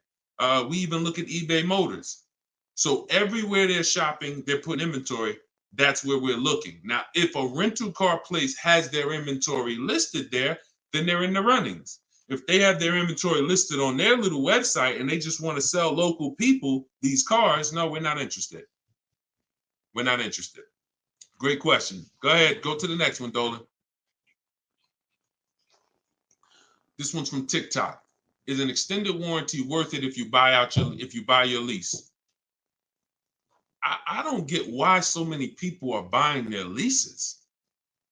Make it make sense to me. Used cars. If you're not, see, we're finding that a lot of people buying their leases because they actually don't know how to shop. So when you look at the deals that we get, you in the last broadcast I showed you Freena. You've seen Greg, $527 a month, $56,000 Kia EV6. You've seen Taupe, $690 a month. She leased her car, $690 a month, $54,000 BMW. Now I know y'all are looking like there's no money down on these particular deals, and saying, oh well, if everybody's putting, if these don't look like the deals I see on the commercial, that's because they're not. You're not going to get great deals looking at commercials. Ignore commercials. But we found that people are buying their leases because they don't know how to shop. And that's not a reason to buy your lease. Because what you're doing when you buy your lease is you're buying a used car. Now, let's just say you're buying this car and you're keeping it. Because sometimes you say you want to keep the car. 8 years, I have something called the 8-year rule. We do not buy a car unless we're keeping it for 8 years. Why? What's the reason? Because the depreciation is going to ruin you. So when you look at somebody like Taupe's paying $690 for a $54,000 car. Every $5,000 a month, every $5,000 that you borrow on a loan is about $100 a month. Depends on the interest rate for a 5-year loan. 5-year loan. That car would cost somebody about $1,100 a month. She's paying $690. See what I'm saying? So when you look at the fact that that's probably what a used BMW payment would cost her, but she's driving a new one for that. So if we're not keeping our cars 8 years, this should be your mission. Shopping for a deal like this, not buying a used car that you've already been leasing for 3 years, and now you're about to put a loan on it for 5 or 6 years for the balance. Does that make sense? We are not tying up our time in cars. It's only two purposes. I'm going to get a great lease deal, or I'm going to buy a car I'm going to keep for 8, 9, 10, 12 years. That's it. I want to get you from being stuck in the middle. Go ahead, Dolan. Shoot the next one up. People stuck in the middle lose money. Long-term buyers don't lose money. Great lease deals don't lose money. It's those people, if you're stuck in the middle, you're the one losing the most money, and we got to get you from being stuck. Go ahead, Dolan. Shoot the next one and keep typing your questions, y'all. All right. This one's from Instagram. We purchased a car just under a year ago. Would like to release it and get something more suitable. Okay. Watch this. When you purchase a car, see, I'm always going to remind you of the unseen expense. When you see this, y'all know, if you've been on the show, this is your first time on the show with me, type a 1 in the comment. Because I got to see if I'm refreshing people or if I'm actually teaching. First time. I don't want to say, if you're familiar with this, then you know this, when everybody on here, or most of you on here, are brand new. Okay, Susan, I see you. Justin, I see you. First time people, first time. Jay Malav, I see you. Okay, Sean, Go Entertainment, I see you. William, I see you. Christy, I see you. Okay, a lot of first time people on here. All right, so whenever you see me do this, picture, this is the unseen expense, depreciation. Let's explain this real quick. When you buy a car today for $30,000, what's that car worth tomorrow? For those of you who knew, you may not know, we got to type fast because I don't just talk at you, we have a dialogue. What's a car worth today?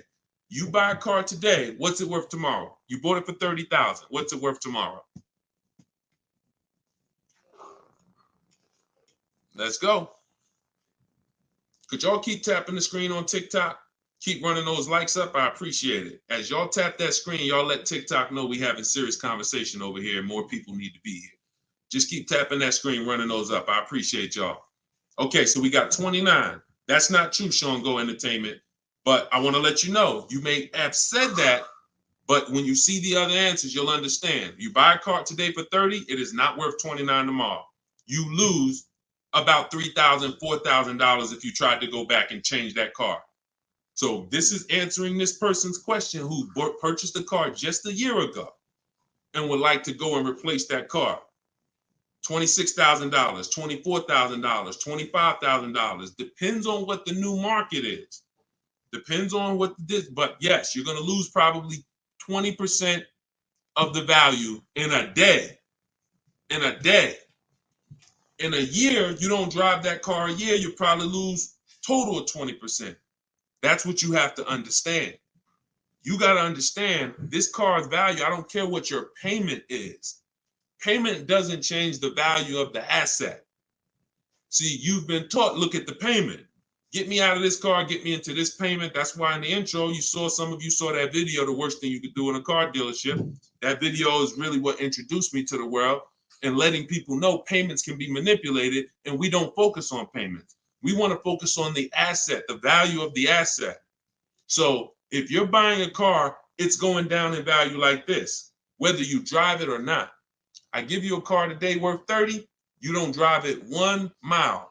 Don't drive it 1 mile. I come up to you, I say, hey, Christy, I'm giving you this car. It's $30,000. Deshone, I don't need a car. I already have one. Yeah, but it's yours. Okay, I guess, but I can't drive it. All right, no problem. I come back a year later. You didn't drive that car 1 mile. Is it worth $30,000? Is it worth $30,000, y'all? Type fast. No. That's your intro to depreciation. So if you know that car is going down in value, whether I drive it or not, what's happening when I drive it 12,000 miles? More, it's less, it's worth less, right? What's happening when I drive it 20,000 miles? It's worth less, right? Exactly. So you want to be aware of the depreciations, the unseen expense. So how the heck do we avoid the depreciation hit? One, you don't buy cars and replace them when they're losing the most value. You don't replace a car when it's losing its most value. Now, here's how you avoid the depreciation. You're going to keep long term. When you keep long term, so who has a car outside right now? You've had it for at least 8 years. Type me in the comments.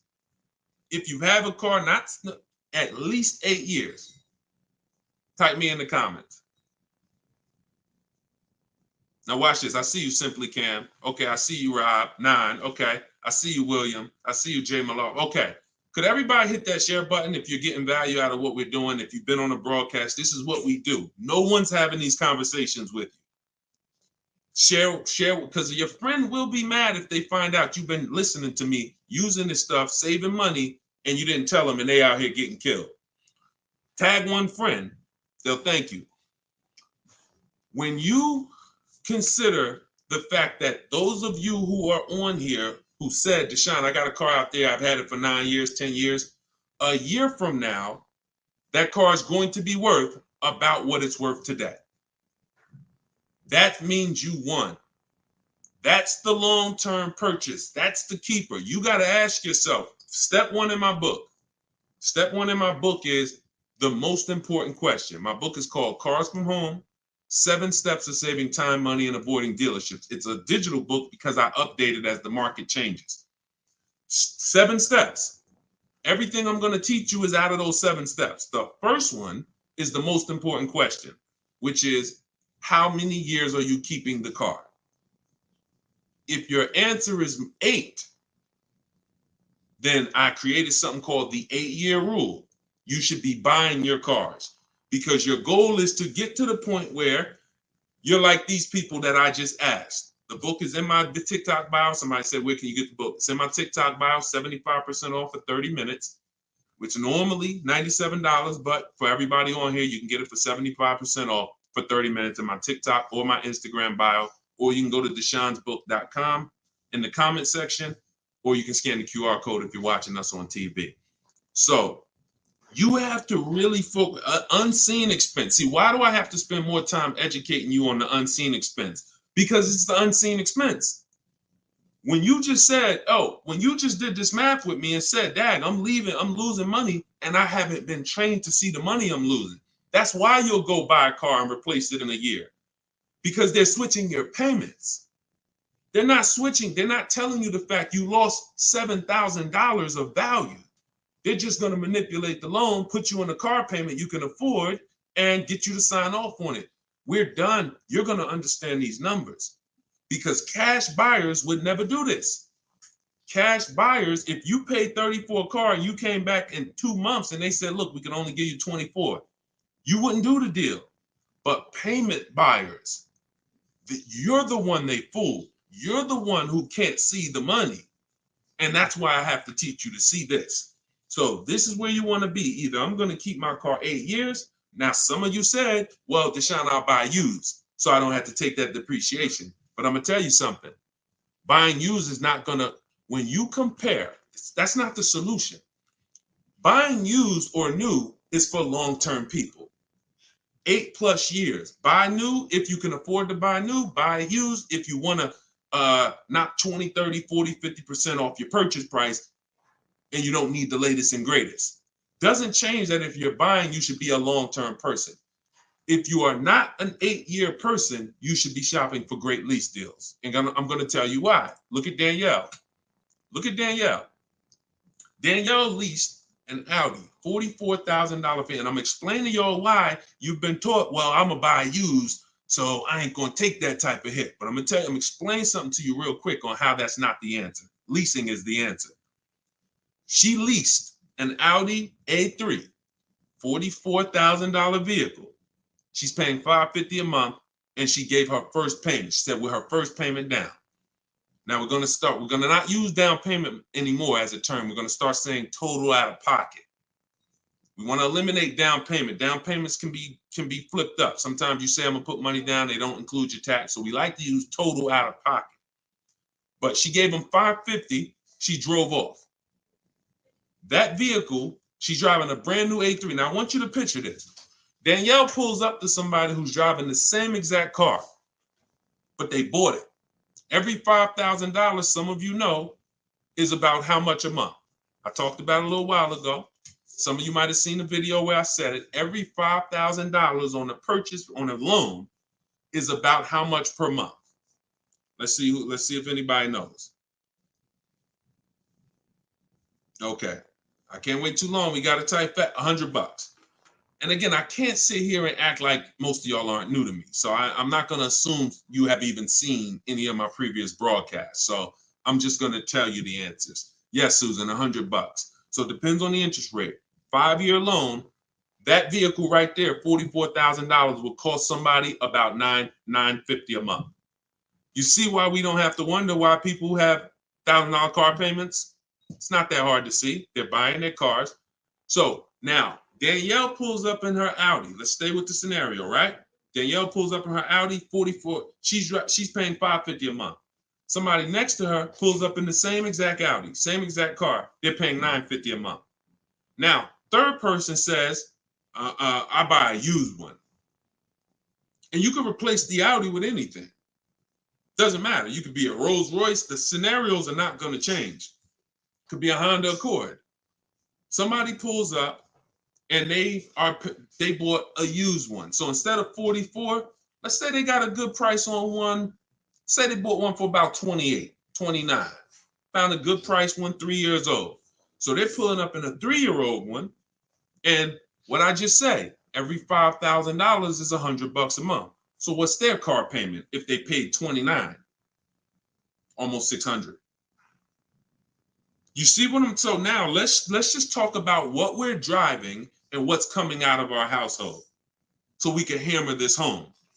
I'm not on the fence about leasing versus buying. And you have to get off the fence. We've seen enough scenarios where we know this is the case. One person, Danielle, got a great lease deal. She's paying $550 a month. Another person buying a brand new one, they're paying $950 a month. And they might take a longer loan. Oh, Deshone, I'm paying less. They might take a 6-year loan, and let's say they're paying $850. And then another person is driving a used one, and they're paying $600 a month. Not even a question. It's not even a question. Do y'all see what I'm talking about? 3 people driving the same car. Look at the differences. So depreciation and resale value is what you need to be aware of. These people think they win. That might have been you, Deshone. I'm the type, I bought my used cars and I keep switching them. Now, those 2 people who bought them, if they were keeping them 9, 10 years, that's a different story. It always goes back to the 8-year rule. Okay? You must understand, if I'm keeping 8 years or longer, I buy. If I'm not keeping 8 years, I shop for great lease deals. Not even a question. And you'll be mad. You're going to be mad when you find out how much money you've been missing. Some of you probably getting mad now. Dad, I was always taught don't lease. Well, those people owe you some money. Those people owe you some money because they've cost you thousands of dollars. Go ahead, Dolan. Shoot the next one up. This one's from TikTok. What's your advice of getting rid of late fees? Don't be late. You can call the bank and see if they'll waive any late fees, but late fee is assessed when you miss a payment. That's it.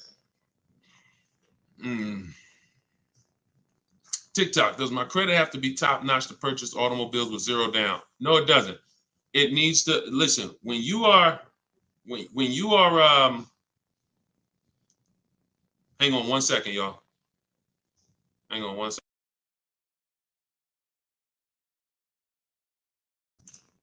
When you are buying vehicles with no money down, it's not a favor. It's not a favor.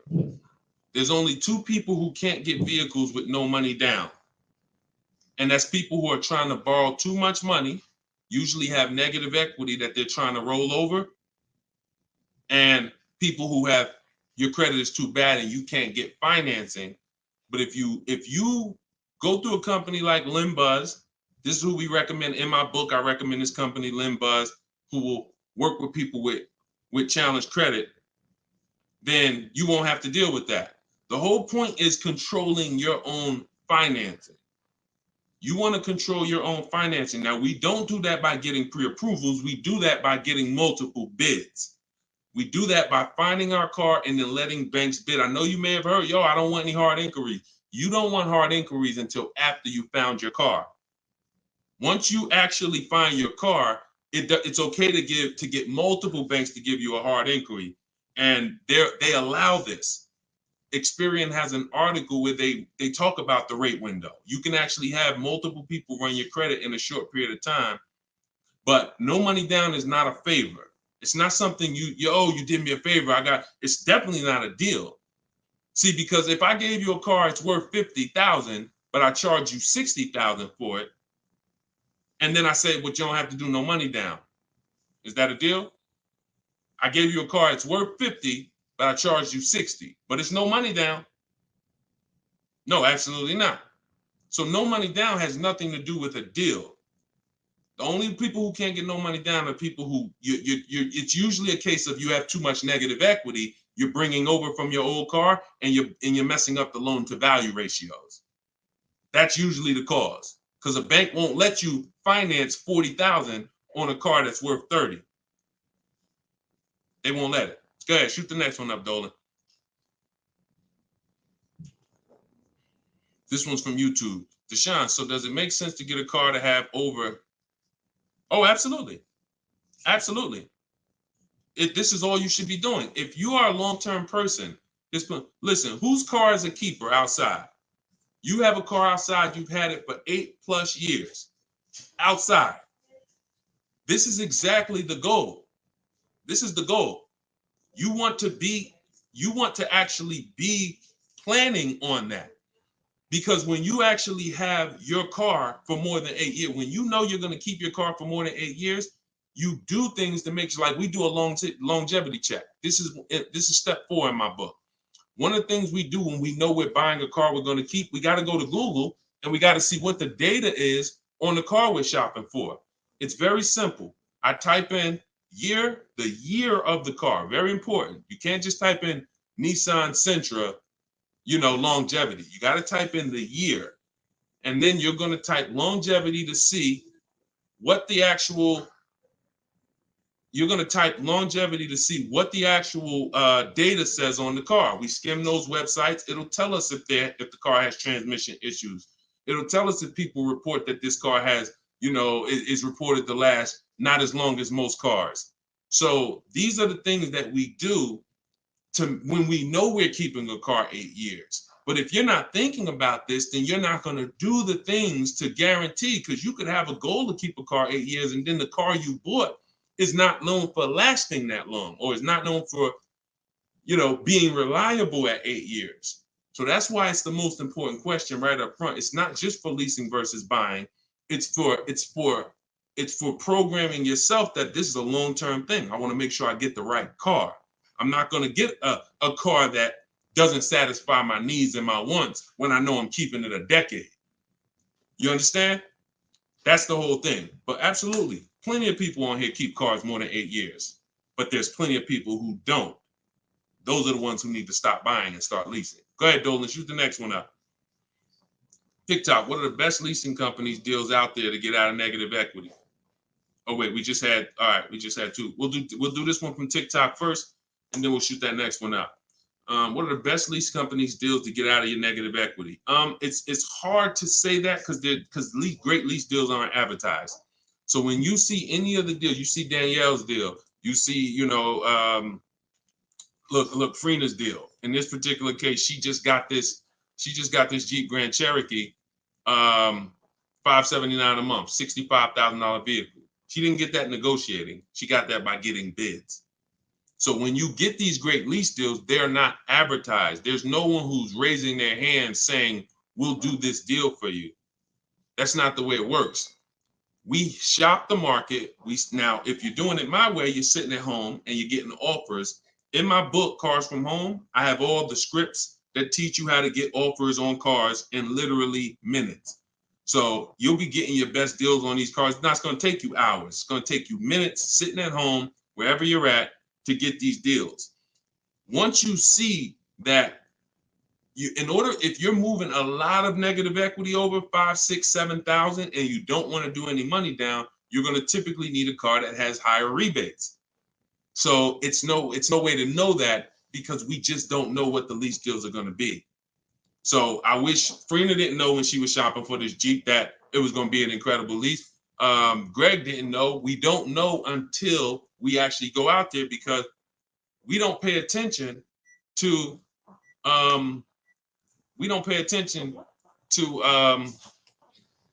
what am I trying to say? Advertisements. We don't pay attention to advertisements. So hold on one second, y'all.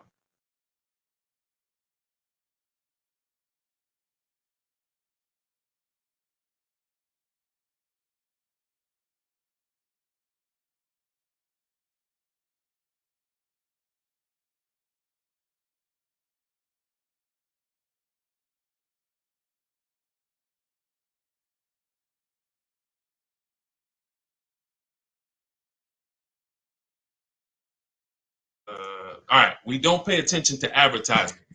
So I wish, and I've had tons of people ask me, Deshaun, is there a way that we can see great lease deals? Is there a way we can see who has the best rebates? No. The only way we can see it is by shopping the market. It's the only way. I wish it was easier, but it's not. But once you learn to shop the market in 60 minutes from home, it's easy. So if I'm looking for a deal and I know I got to roll negative equity, or if I'm gonna sit at home, I'm gonna get my offers. I have something in my book I call a 25 to 5 strategy. The 25 to 5 is when we connect with 25 dealers online, we get 5 offers. Takes us 60 minutes. You could do it your way. You could call around and you could try to get multiple offers, but you must get 5 because 80% of dealers are overpriced.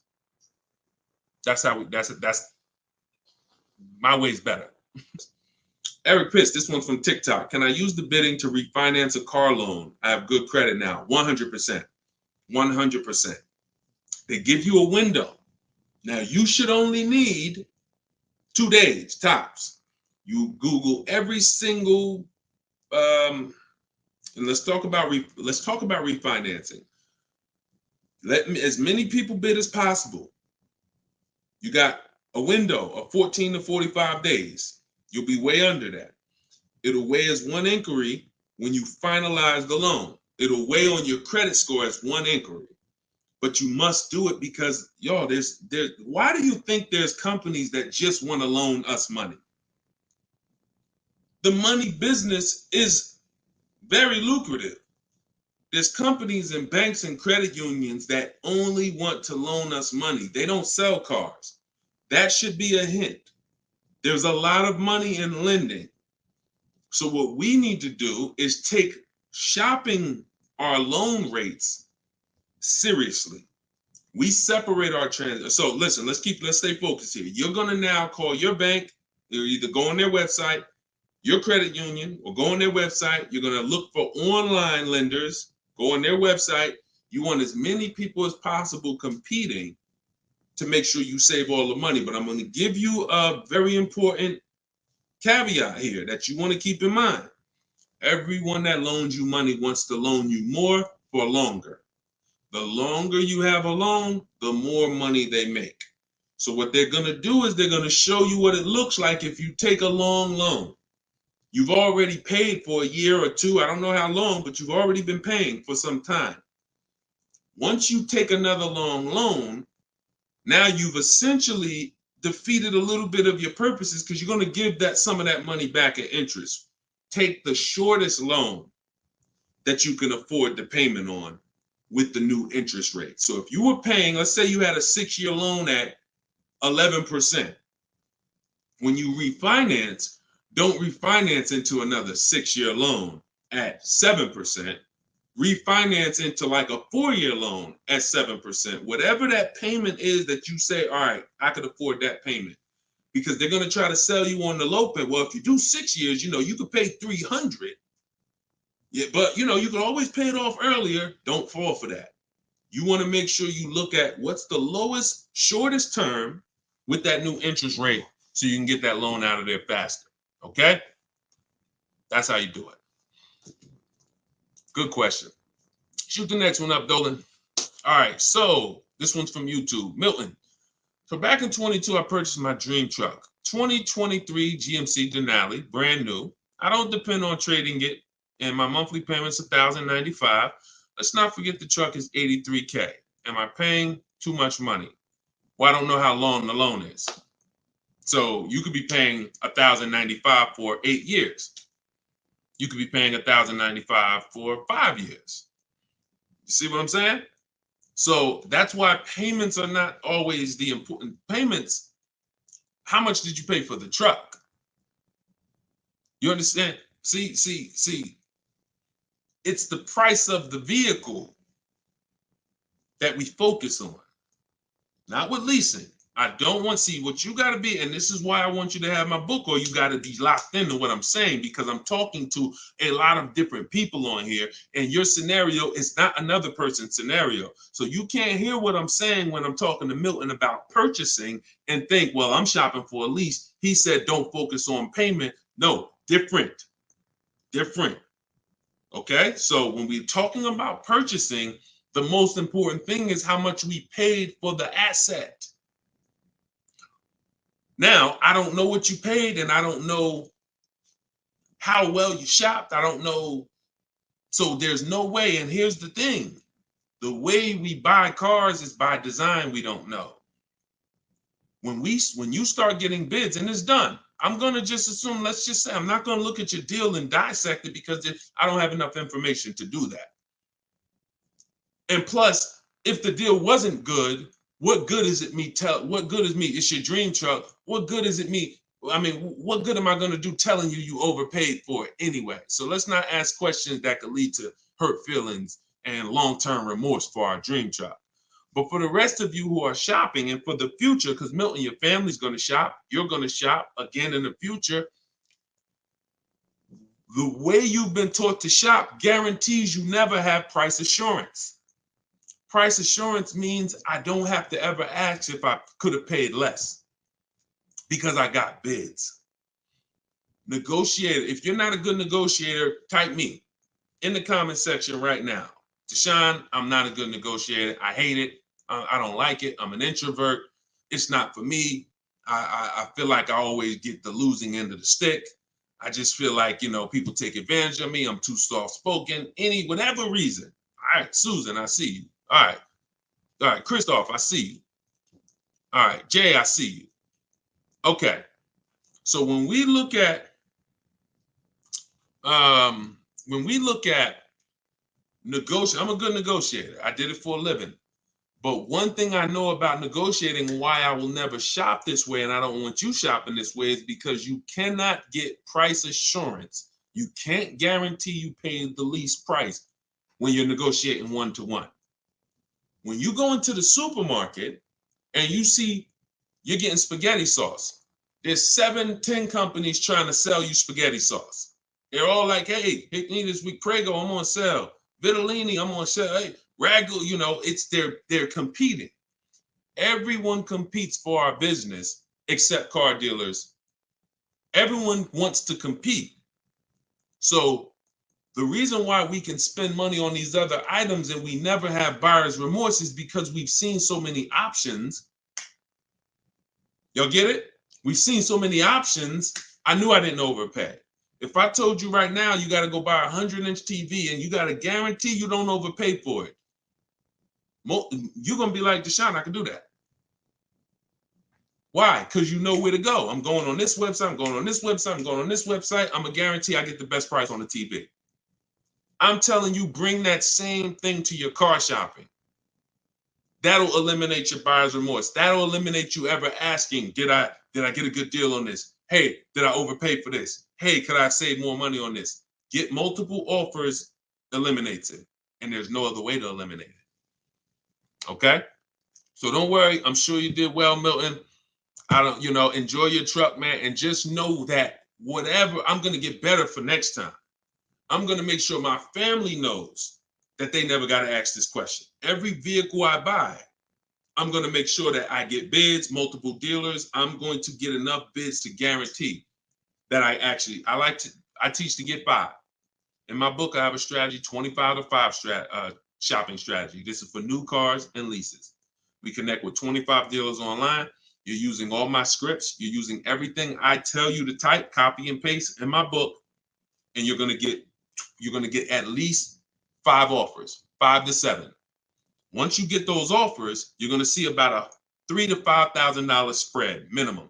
Now, if you take somebody like Kimberly, now Kimberly's spread was $20,000. This is Kimberly. She emailed me. She's in our private community in my private coaching program. She said, how do I respond back to this? I don't want to get mad. She responded via email. You see, the MSRP on that vehicle was $86,961. She got a Maserati.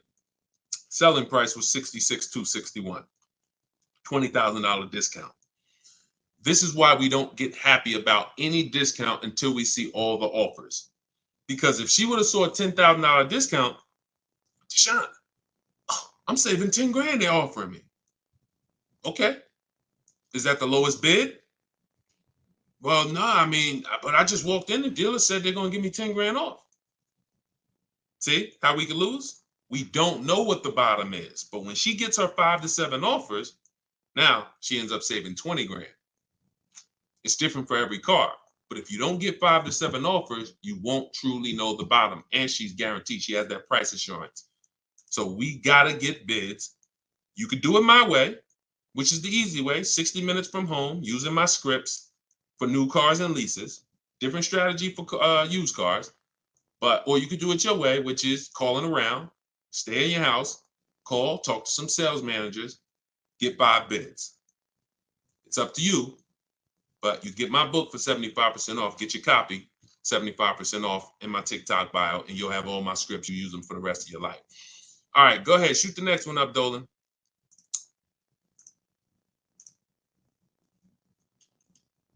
All right, keep typing them, y'all. We're gonna get through as many as we can before we wrap. We got a good amount of time left, so just keep typing. What are some loan companies that work better with challenge credit? Well, I usually recommend Limbuzz. Limbuzz is a company that they're a startup. I think they've been around for a few years now. They loan to people with really challenged credit, and they loan to people with no credit. So again, if you got bad credit, you still need to ask yourself, how long am I keeping the car? Because if you say, Deshone, I'm keeping my car 8 years, then you should be buying your car, best car you can find, quality car, refinancing the loan when your credit's better.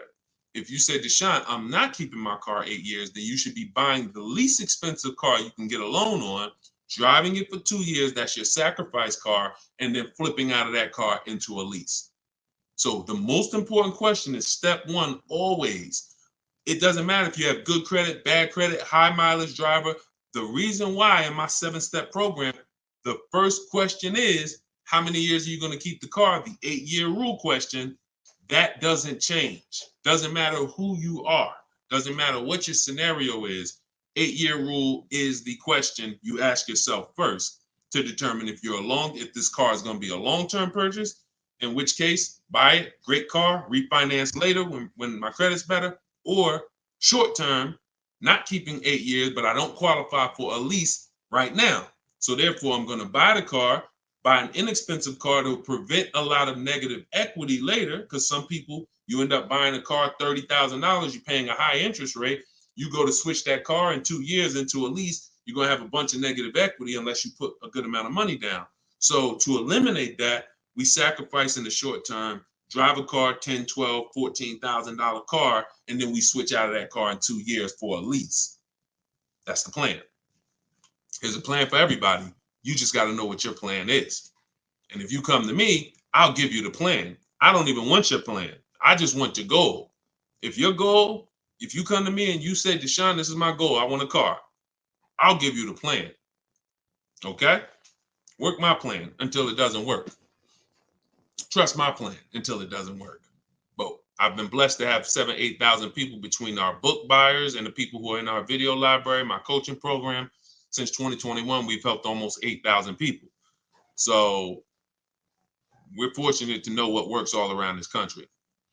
Go ahead, shoot the next one up, Dolan. This one's from TikTok. It's 2024. What year should you be looking for if buying? Doesn't matter. Your question is new car or pre-owned car. If you're buying, that's a budget issue. In my book, I talk about something when you get to a values question, because some people, you can only get what you want and need in a pre-owned car for your budget. Some people, you can afford both. And you're like, Deshone, I got a budget. I could afford both. I could get a new one. I get a used one. Which should I get? That's a values thing. Do you want it? Some people say, Deshone, I get a new car every 10 years. I mean, I only get a car every 10 years. I'm going to get a new one. Some people said, I don't, you know what? I'm going to knock 30% off the price. I'm going to get a pre-owned. It's up to you. But budget dictates usually whether you're going to get a new or used one. But, I would get the best car for my budget if I could afford. Now, here's the key. Here's something very important. Some of you actually look for 1 or 2-year-old vehicles. I'm going to tell you why this is the danger zone. You don't know if I don't know what the brand new price is. If you're looking for something 1 or 2 years old, then you should shop for a new one first. Why? You're typically not going to have enough inventory to look at to really get a good gauge. When you start seeing my stuff, you'll see when you hear me talk about looking at options, multiple offers, multiple options, you'll see we're looking at lots of options very quick and making our decision. When you have only the only way dealers get pre-owned cars is someone trades it or they buy it off lease. And the average time, not many people buy a car and turn around and trade it in a year. So you're going to have a hard time finding a 1-year-old car. You might not a lot. You'll find a lot of them. You won't find a lot of them. And when there's not a lot of them, what does that give us? What is the potential for it? Overcharge. If the dealer knows there's not a lot of them, I might overcharge you. Now, here's the problem. Here's why you must shop for a new one first. Let's say the brand new market on that vehicle is my best offer. I could save $5-6 grand. Let's use a vehicle that has like $6,000 in rebates and I end up saving 10 grand. If I could get a new one and save that kind of money, $40,000, and I end up buying it for 32, 33, whatever, 34. Now that's going to dictate the market because some people will look at that 1-year-old one for 32 and be like, okay, I like that price. That's a problem. That's a problem. Because why the heck would I buy a 1-year-old one for 32 if the new market is I could get a new one for 34, $2,000 more, I get a brand new one. This only happens when we're looking at cars that are very new, 1 or 2 years old. If you're looking for a 3-year-old one, there's going to usually be lots of options, lots of inventory. 4 years, lots of options, lots of inventory, and you don't have to worry about that. Cool G said you answered my question. That's typically what happens because a lot of you in here, although there's a couple scenarios, a lot of you in here, you got to realize your scenario is not unique. You have thousands of other people who are in the same exact scenario as you. So if you stay on long enough, you'll usually hear somebody ask a similar question, or you'll usually hear me answer a question you would have asked. But yeah, that's the first thing I would say. Focus on, if you're buying a 1 or 2-year-old one, you always shop new first. We got to know what the new market is to know what we should be saving on a 1 or 2-year-old one. If you're buying 3 or 4 years old, then you don't have to worry about that. Go ahead. Shoot the next one up, Dolan. Instagram. I always think I get a good deal, but then I don't. Bids. You eliminate this with bids. Look, I wish I was coming into your life to tell you you're doing okay. The fact is, most people are not because you don't have price assurance. And price assurance gives you when you don't have price assurance, you have potential for buyer's remorse. Aside from the car. And I know this.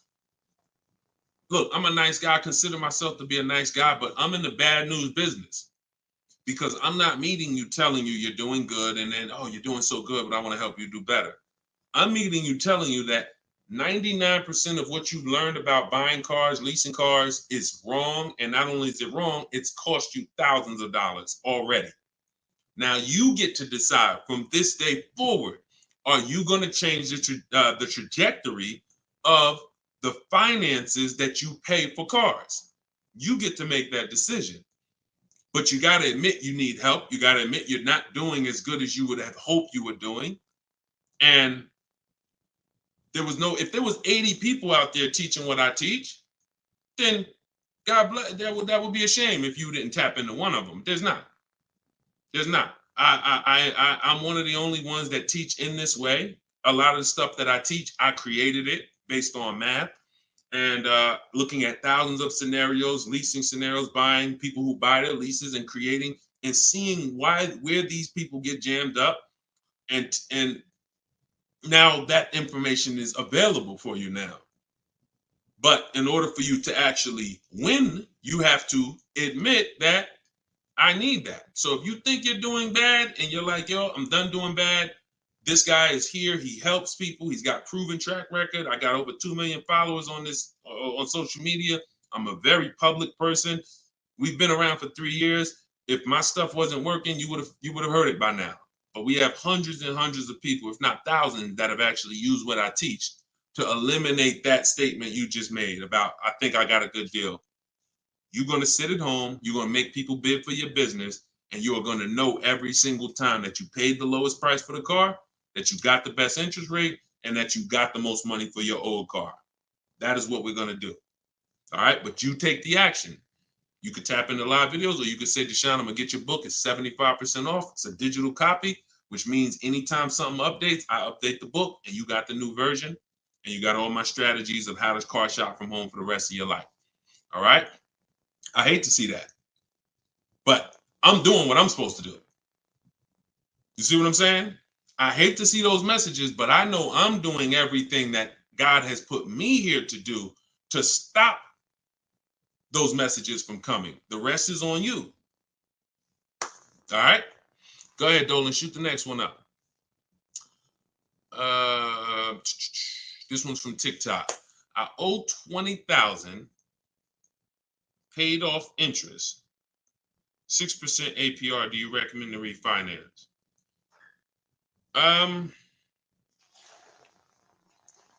Depends on how low you could get. You know, rates are pretty high right now, but you know, I mean, maybe you don't go through the hassle of refinancing to save, you know, half a point. You know, that's tough. If you can't save a good amount of money refinancing, can't drop you know, but at the same time, money's money.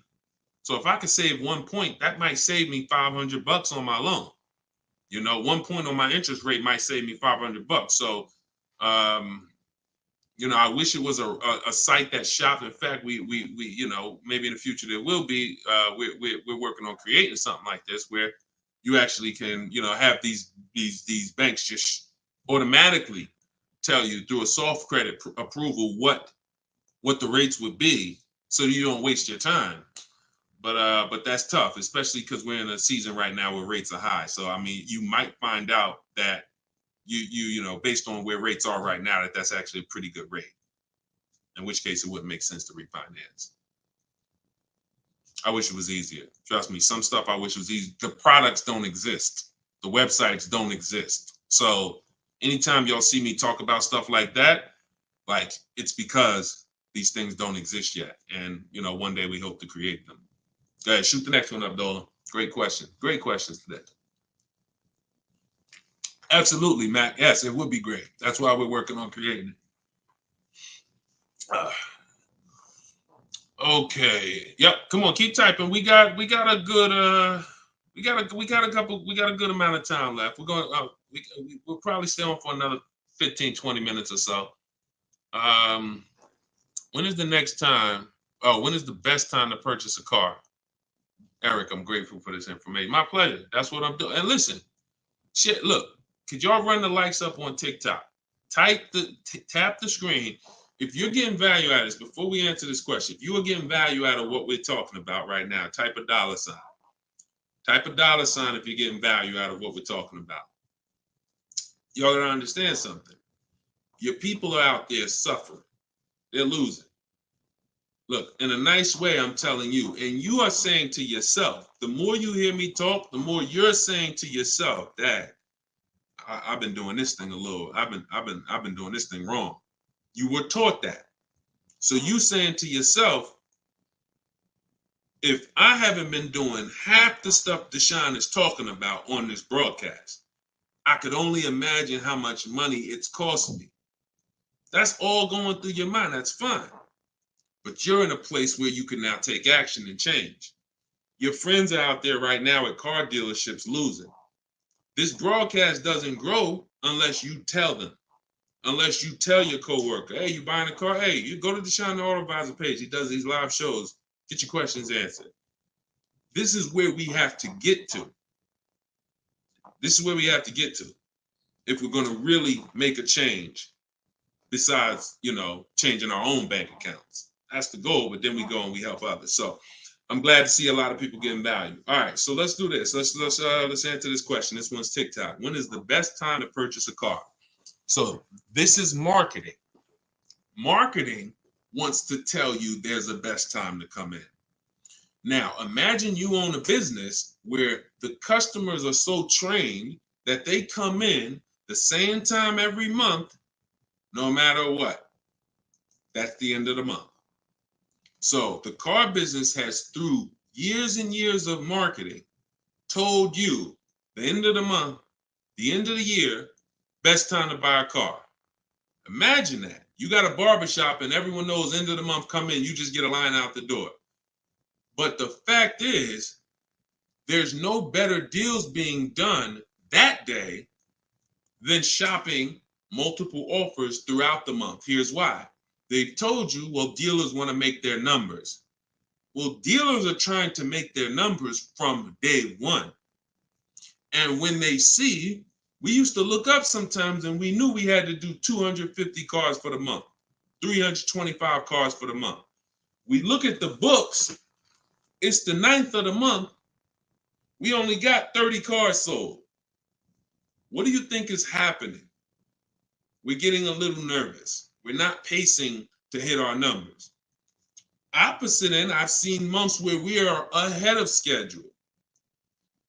What does that mean? We might hit our numbers on the 27th of the month, the 26th of the month. It doesn't matter. We, the best dealers, are trying to hit their numbers throughout the month. So when it's the 9th of the month and no one's in the dealership and no one sold the car today and it's daggone tumbleweeds going through the showroom and everyone's praying for a customer, what do you think happens when a person reaches out then and says, hey, I'm looking for a car? But marketing tells you otherwise. Marketing says no matter what, coming at the end of the month. So there is no best time to buy a car. Here's what I would tell you. There's a best time to be in the market. In my book, I teach something, and I always teach this: 2 dates. Your no later than date and your as soon as date. No, as soon as date is the soonest day you can accept a deal. The soonest date you can accept a deal, that we call that you're in the market. That's step 5 in my book. In the market, looking at offers on websites, ready to take an offer down if it looks good. If a bid comes in and it wins, we're in the market. We don't do that until we can accept an offer. Now, once that's done, once we've established our as soon as date, we need to ask ourselves, what is our no later than date? Your no later than date might be end of the year. You might be saying, I got a kid going to college. I got to get a car by the time they go in the fall. You might be saying, I get a car by end of this month. That's your no later than date. Now, the time in between those 2 dates, that's our leverage. Because this is how long you can say no. This is how long you can look at offers and say, no, sit at home, using the way I teach you. Look at used cars, look at the used car market. Look at the new car offers. Look at the lease bids you're going to get, the quote you're going to get. No, you know what? I'll reach out next month to see what the programs are, because programs change every month. Used car trends change every month. So when you're in the market early, there's so many benefits. Car not coming for 6 weeks. I want a black car. It won't be here for 6 weeks. A person who's coming in the dealership today and they need a car today, they can't get that car. You can. So being in the market early allows you to establish contact with dealers. If you're shopping for a new car or lease, establish contact, get bids, look at offers, say, you know what, I'll follow up next month. It also allows you to be top of mind, when somebody's sitting in their car dealership and they're like, look, all right, y'all, we're behind on the numbers. Anybody who makes us a reasonable offer today, we're accepting it. Now, every salesperson goes and looks at who they've been talking to, who couldn't get them to buy with the first offers. They couldn't get them to buy when they was trying to take shots. Now they're like, okay, hey, look, hey, Chris, man, are you still in the market? Look, I could do that deal now. Hey, we need a deal.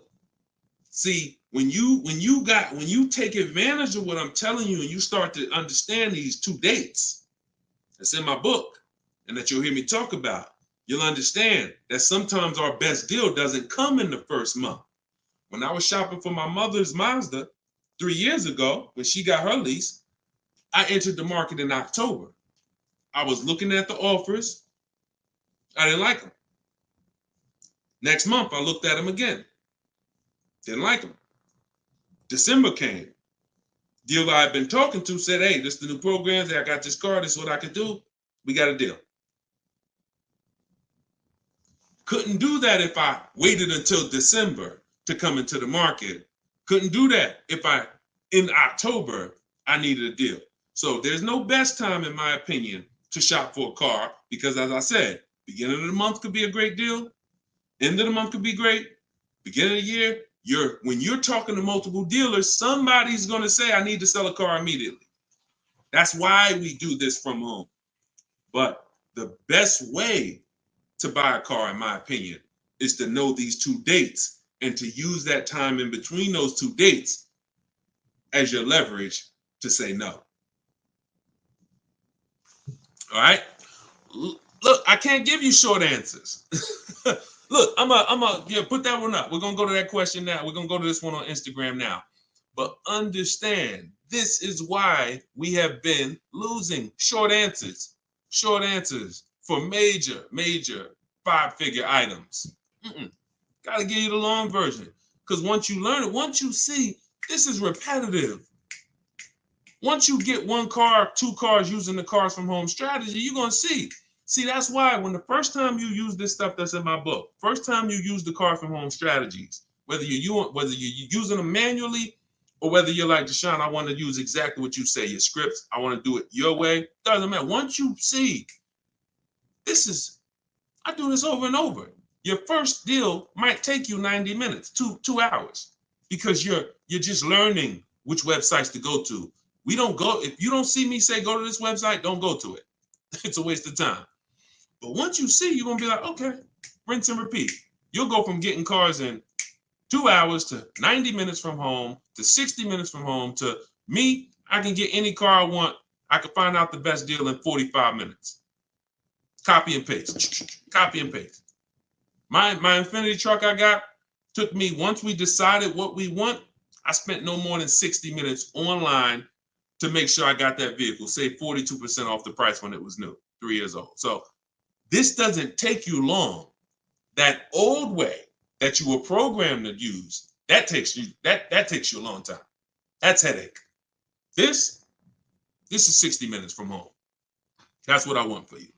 Go ahead, shoot the next one up. Shoot that Instagram question up, Dolan. All right, how do I get quotes from car dealerships to take with me to take in my lease? I will be leasing another car. This is without having a credit check run. Yep, we never need a credit check to get quotes. Now, some people will tell you that. Now, if you're at home, then you'll see, when you're at home, there's a script that I use when a dealer says they don't do something, and we require all our customers to be here to get a quote. Okay, well, I'm talking to a couple of dealers. No one else has said that. Should I remove you from the list? See what I'm saying? You're gonna see when you're using Deshone scripts, you saying what I would say. you see what I'm saying? So if you are in a dealership, I can't help you. I don't even want to even talk about that. I'm not going to tell you how to go, and it's like oil and water. Somebody called me back when I was first coming out the business and I was first starting this education business, and they said, Deshone, somebody told me to call you. I'm in this Toyota dealership, man. I'm trying to see how do I get the price down on this car? I said, get up and walk out. Get up and walk out. Because if you're in an 80% dealer, you can't, no matter how much they take off, you lose. The only way you're going to win is to sit at home. I can't tell you how to mix the old way of shopping where you have no leverage, where you have no price guarantees, where you leave, no matter what price you get, you always wonder, could I have done better? I can't tell you how to mix that with what I teach. But if you're willing to unlearn that and say, okay, that's what the car business taught me. That's what I learned it from my parents. That's what the car business taught my parents. But no, we're going to do this. I'm going to use what Deshone, this is a car salesman, 14 years. Now he's educating us from an insider standpoint. You come out of that and you sit at home and you call and you could do it manually. You could do it manually. I can't twist anybody's arm to get this book for $24. But if you're going to do it manually, realize there's people trained and you're going to talk to them, which means you got to be aware when you talk to them. That's why I say only ask for sales managers. Only ask for sales managers. Because if you try to do this with salespeople, some sales managers will make it hard, but you got a better shot. But you need to get 5 quotes. Doesn't change because 80% of dealers are overpriced. Now, my way, in my book, I teach something called the 25 to 5. It's all online. So we're contacting 25 dealers through their website, and we're having conversations with usually 7 to 10 of them, copy and paste scripts you're using, and you're keeping the conversation moving forward. Our first goal is to see who has a car I want. Before I even talk to you about anything, I want to see out of this 25 dealers who has a car I want. Second thing I'm going to do, once I identify who has a car, I'm going to request a quote. But I need to give them everything they need to quote me. I need to give them my zip code so they can run the tax. I need to give them what I do for a living to see if I qualify for any rebates. I need to give them what cars I have in my household, whether I own it, lease it, own it outright to see if I qualify for any rebates. I need to give them my my soon as date, my no later than date. This is all copy and paste in my book.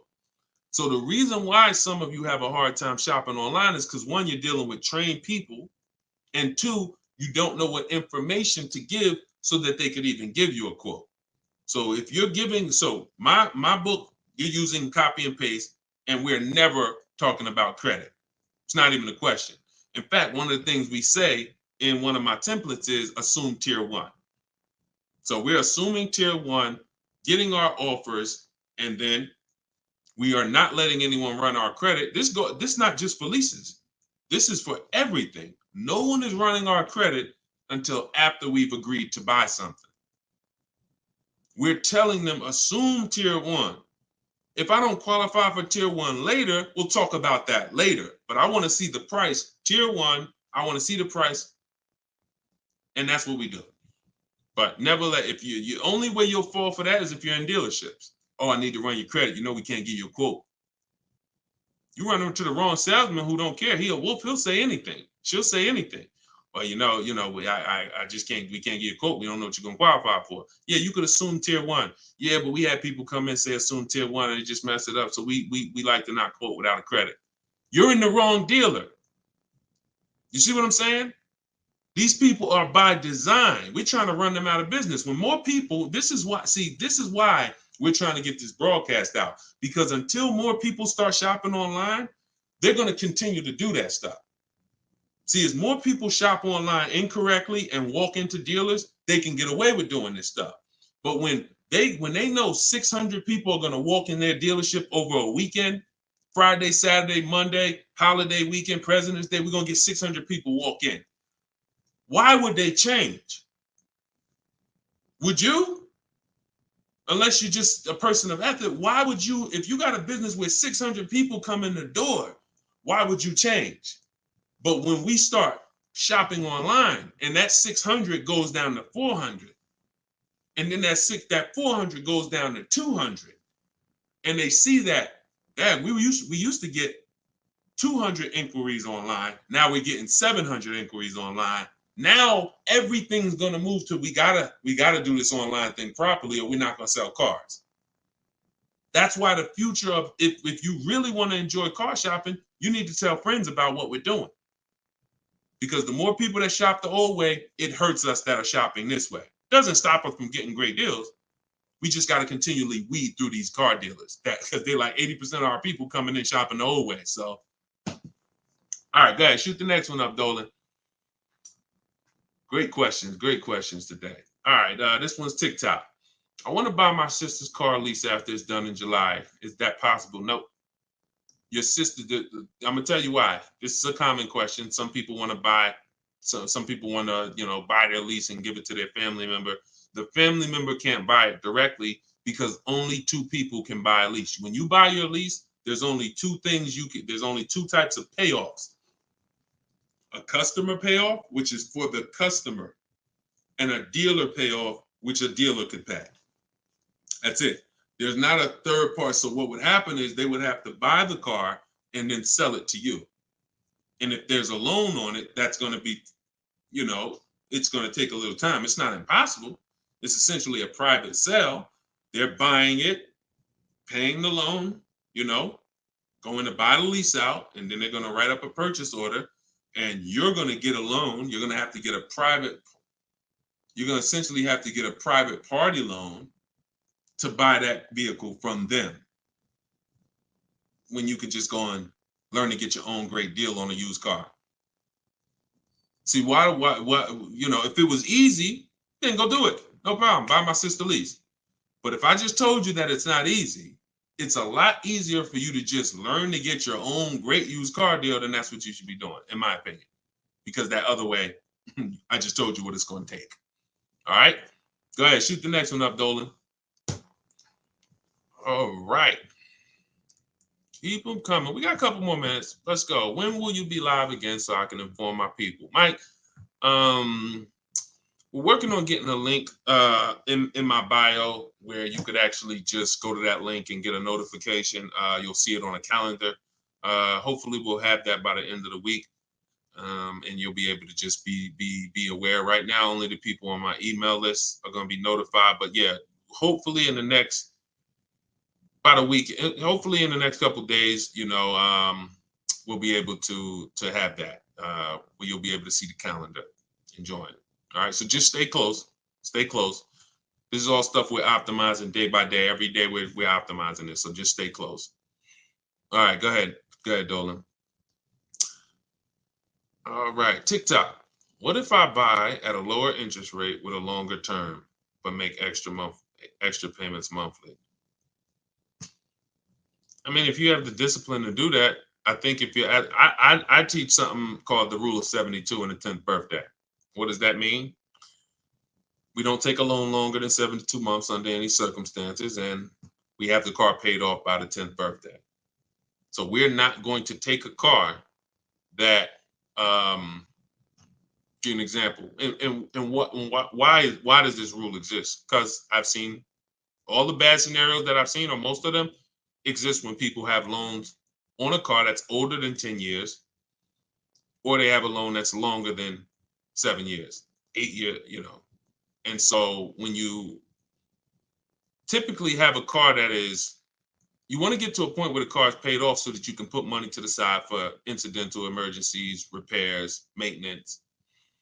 If it's 7 years down the line and you're still making a car payment, especially if you bought a used car, the car is, 11, 12 years old at this point, you typically could run into issues. And also we don't have any, it's a lot of people on here. Would anybody on here take a 50-year mortgage? Would anybody on here take a 50-year mortgage? Anybody? No, I see. No volunteers for the 50-year mortgage, right? Why? Why? Because you already are aware. You see that? Every one of you said no way. Nope. You already are aware that when it comes to home buying, there is a limit. You're trying to force this. You're trying to force yourself into this house if you got to take a 40-year mortgage. 40-year mortgages are available. 50-year mortgages are available. But we know it's inherent already that if we got to take a 40-year mortgage or 50-year mortgage, we can't afford that that house. We don't have that for cars, which is why I looked and I said, okay, super conservative people take a short loan, 3 years, 4 years. You typically, there's not enough data that proves that you need to take a loan that short to actually avoid problems. You pay a little more interest, 100%. So you always take the shortest loan you can afford, but I'm talking about problems with the vehicle. I'm not talking about interest. You got to combine what the nightmare stories is not. I paid on a car for 6 years and I paid that much interest, because interest can be fixed with refinancing. The nightmare story is my transmission's having problems and I still got 2 years of payments left on the car. Car's in the shop and I still got a payment. If you've been in that situation, you understand how car's in the shop right now, can't drive it, and that bank wants their payment every single month. We're trying to prevent that. And we're trying to prevent you getting to a point where you can't put enough money to the side to make sure if God forbid something happens to the car, you have the money, you have the cushion. So we use a safe marker, which is 6 years. But we combine that with the age of the vehicle, because I've seen people buy a car knowing they can't afford it, but they're buying an older one.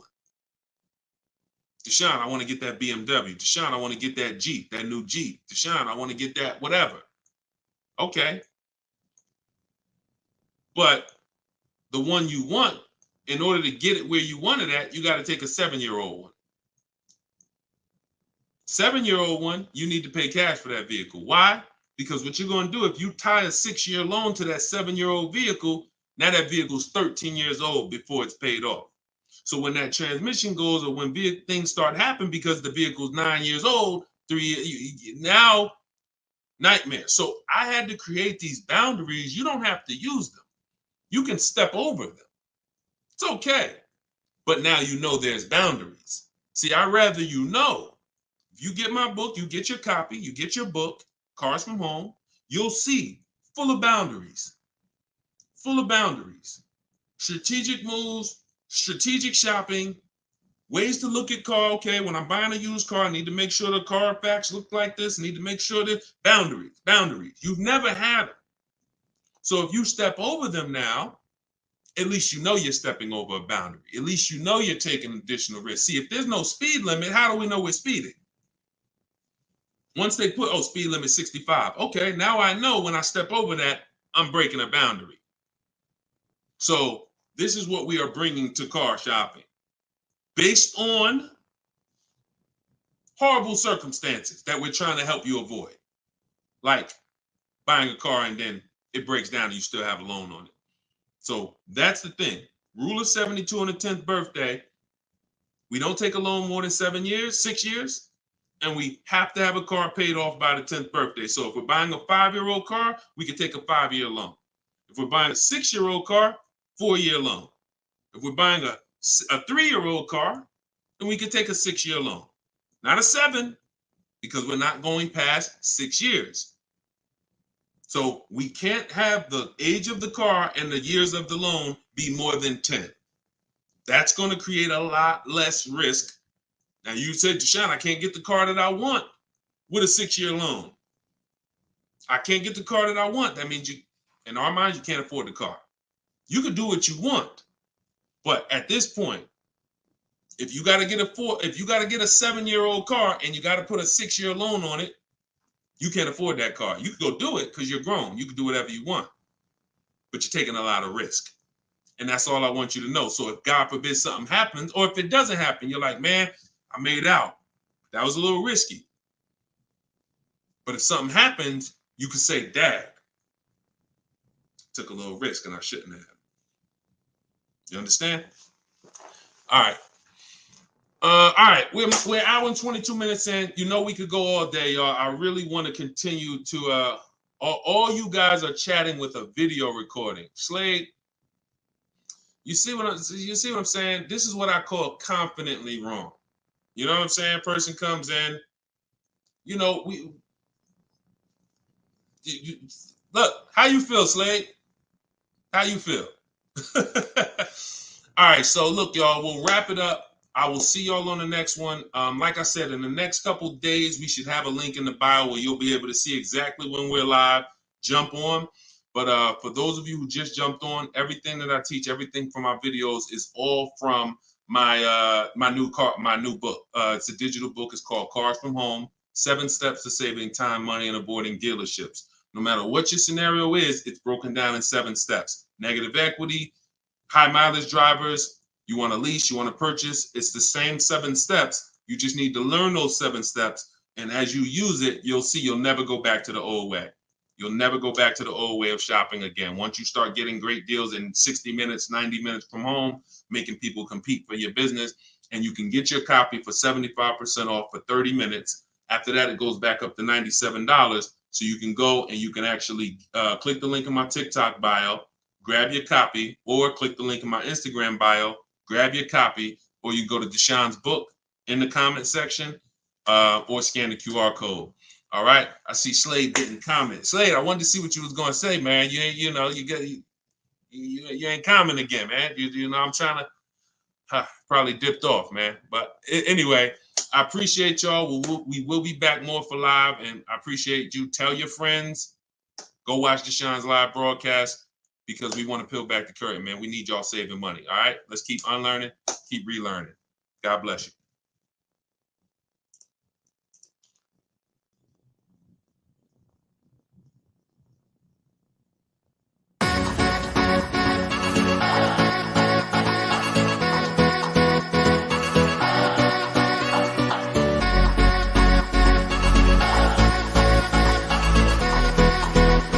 The worst possible thing you could say when you walk into a car dealership. I spent 5 years with Mercedes-Benz, 5 with General Motors, and the worst thing a person could say when they walk in is, if you could just get me to this payment, we got a deal. So your loan's probably still like 19, which means you got to pay to get out. You're upside down. It's called negative equity.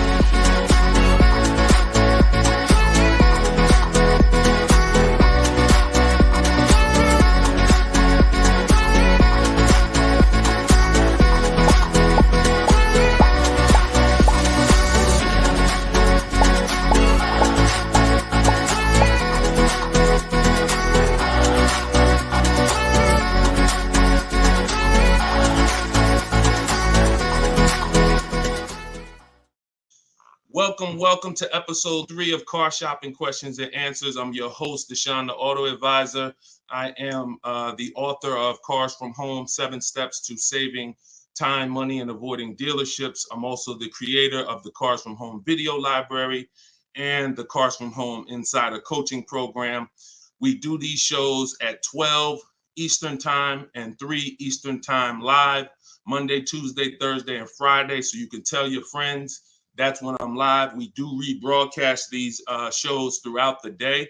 So if you miss them, you could always catch the rebroadcast. But we're live right now on all 4 platforms. If you're on YouTube, please hit the like button and subscribe if you want to continually get the best car shopping information from an insider. I left the car business in 2020 after 14 years. And now what I do is show you how to car shop strategically from home, and how to get great deals in as quick as 60 to 90 minutes. So start typing your questions. I got my man, I see you, Just Blaze. Great to see you. I see you, Alexia. I see you, Jesse. Start typing your questions. We're going to have my man Dolan, who's moderating in the background. He's going to bring all these questions in from all 4 platforms. So, oh, by the way, the show is sponsored by my new digital book, Cars from Home, 7 Steps to Saving Time, Money, and Avoiding Dealerships. You can get your copy for 75% off as part of our launch in my TikTok bio, in my Instagram bio, or you can click the link, Deshone's book, or scan the QR code. Let's throw that QR code up for them, Dolan, so they can actually see it if they're watching on a television. And let's get down to business. We're going to be here for about an hour. I'm going to try to get through as many questions as I possibly can. So whenever we get the first one, Dolan, you can throw it up on the screen and let's get busy. Shout out to the sharers too. I appreciate everybody who tags friends and invites people to the broadcast. We really appreciate you. Is there a different approach for no trading? I have a very old used car. Absolutely. So you can skip that step. So many of you know that step 2 in my process is to do an equity assessment, but that's only if you're replacing a car. The reason why you must do an equity assessment is because sometimes you'll find out your car either has equity, or if it's paid off, it's worth a couple $1,000s, in which case that goes into your budgeting. Now, you might put that money in your bank account and make your new car deal with no money out of pocket, or you might choose to apply a portion of that or all of that to your next transaction.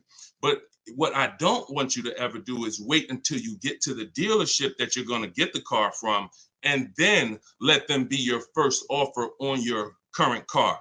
So if you don't have a car that you're replacing, then you would simply skip that step. You wouldn't skip step one, which is the most important question. This is when you're asking yourself how many years you're going to keep the car. But you skip step two, the equity assessment, because you don't have a car. Now, in your case, if you have a very old car, you still probably want to list that car on Facebook Marketplace because it's still worth something, unless you just want to keep it around your household. But if you don't have a car to replace, then you would simply skip to the budgeting step. And in which case, when you decide whether you're buying or leasing, you would be moving towards your budgeting, whether you're leasing and assessing how much the car you're going for should lease for, or whether you are purchasing and you are budgeting to see how much car you could afford based on whether you're going to pay cash or based on whether you're going to get your loan. So that's just a step you skip. Great question though. Okay, go ahead, Dolan, shoot the next one up. Does MSRP include all of the dealer fees? No, it doesn't. MSRP on a new car. Could y'all keep running those likes up on TikTok? Welcome to the new people. Type your questions. We're live. It is like we're 100% live on Tuesday. So start typing your questions and we'll get to you guys. But start tapping the screen so we can shoot those likes up and let TikTok know that we're talking serious business over here. Thank y'all. I see y'all running them up. Okay. Does the MSRP include all dealer fees? So it depends on what dealer. Usually no, because 80% of dealers, as I say, we have about 8,000 people that we've worked with since 2021, between the people who've gotten my book and the people who've used the video library, the Cars from Home video library. We get people data from all around the country. And what we see is about 80% of dealers are overcharging you, whether they're not giving you the discounts that their competitors would give you, or whether they're marking the MSRP up with bogus fees that they will try to convince you need to pay if you want to buy from them. So the only way that, if you're talking about, like, let's say I'm shopping for Toyota Highlander. When I'm looking at for example, let's say I'm shopping for a Toyota Highlander and I'm going to lease it. When I'm budgeting for a lease, our goal is to always assume about a 1.25% lease.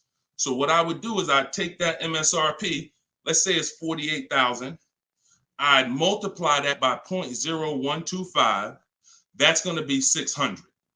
$600 a month is what that vehicle should roundabout lease for when I find the best deal, which means one dealer beats all their competitors. And I'm not going to assume this to be the best deal, because we've had people who got 1% leases or 1.1% leases. We've also had people who get the best offer is going to be 1.4%. But what we're doing is we're using that middle portion. Some of you know 1.5 is the absolute max. You don't want to pay over 1.5. If I took that same vehicle, we'll do a lease scenario and then we'll do a purchase scenario. If you took 1.5 and you multiplied that by that same MSRP, now that's $720 a month. Above this, now we're paying too much for a vehicle we're going to be giving back.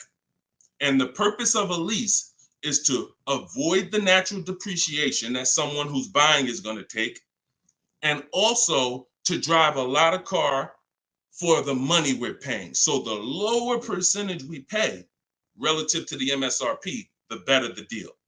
So everyone's going to charge different things. That's why we must get bids. We can't depend on a dealer who's going to say, oh, I'll honor the MSRP. And if I'm purchasing, then some dealers are going to not charge that same vehicle, that same $48,000 vehicle. Some dealers are going to charge $49,000 for it. Some dealers are going to charge $50,000 for it. Some dealers are going to charge $48,000 for it. And some dealers are going to charge less for it. We don't know who's who, which is why we must get bids. And part of what I teach is, and pretty much the gospel of what I teach is how to get bids online using dealers' websites so that we can sort for the best deal. We're not negotiating for the best deal. We are sorting. Good to see you, Yank. Even though you went a little left on the program yesterday. I saw you. But I'm here now.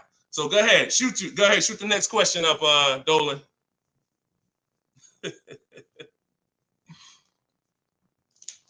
Okay, this one's from YouTube. Brandon, I have good credit, but for some reason they always tell me I need a cosigner. How do I get around that? If you're purchasing, you want to control your financing first. So I wouldn't let the dealer tell. If you have good credit, what you should be doing is you should be purchasing your car, locking up your best deal, and then coming home. And this is for all of you. Who's going to be purchasing a car? Who's going to be purchasing? Now, if you're not keeping your car 8 years and you're new here, then you're going to find out that you should be leasing. But for the time period, I'm just going to base it off of what you know already. Who's going to be purchasing a car? Type me in the comments. Matter of fact, I need to see Instagram because I can't even see.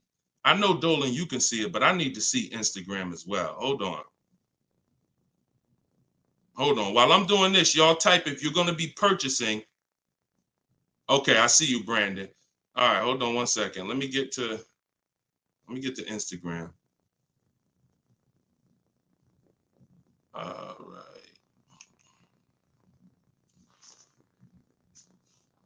Hold on, give me 1 second. All right, I can see Instagram now. Hold on.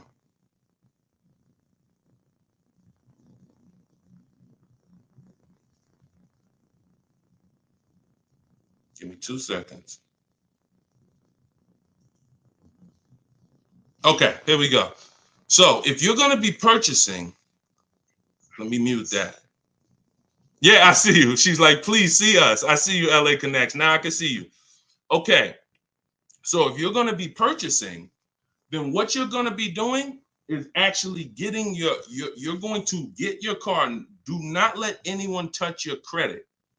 No, this is for all cars, Crows. Just stay put. We talk about new cars, leases, and used cars. Stay put. Like, we got lots of people on 4 platforms. So you never want to let anyone touch your credit until you have already found your car.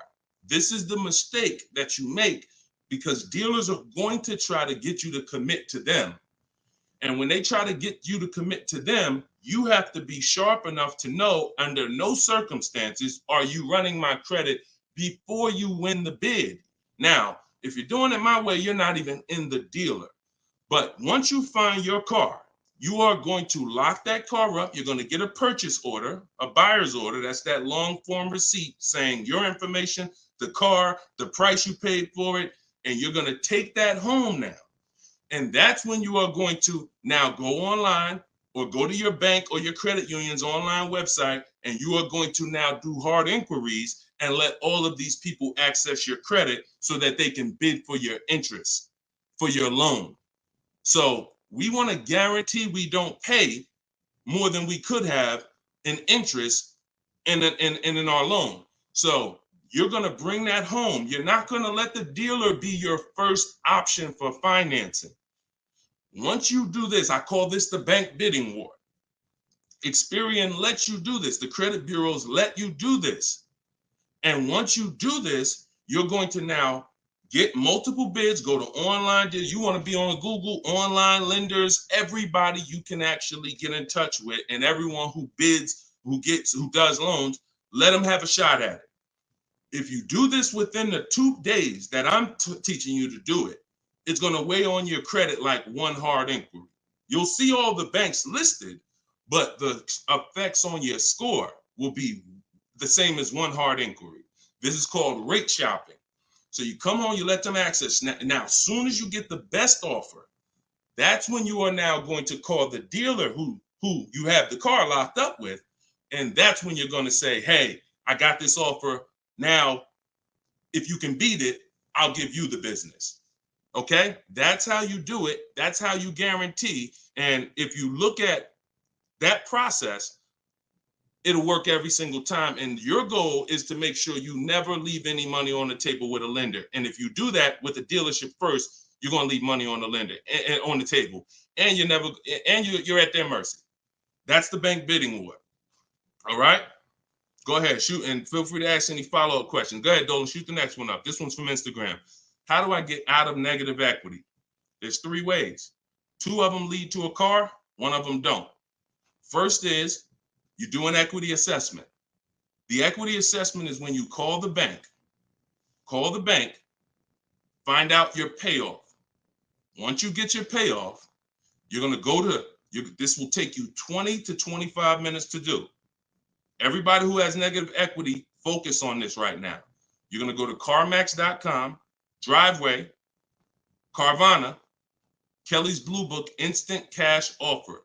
Do not use KellyBlueBook.com. Kelly's Blue Book Instant Cash Offer. Our cars are only worth what someone's willing to cut us a check for. That's all they're worth. So these companies I'm giving you make you a cash offer. That's what we want.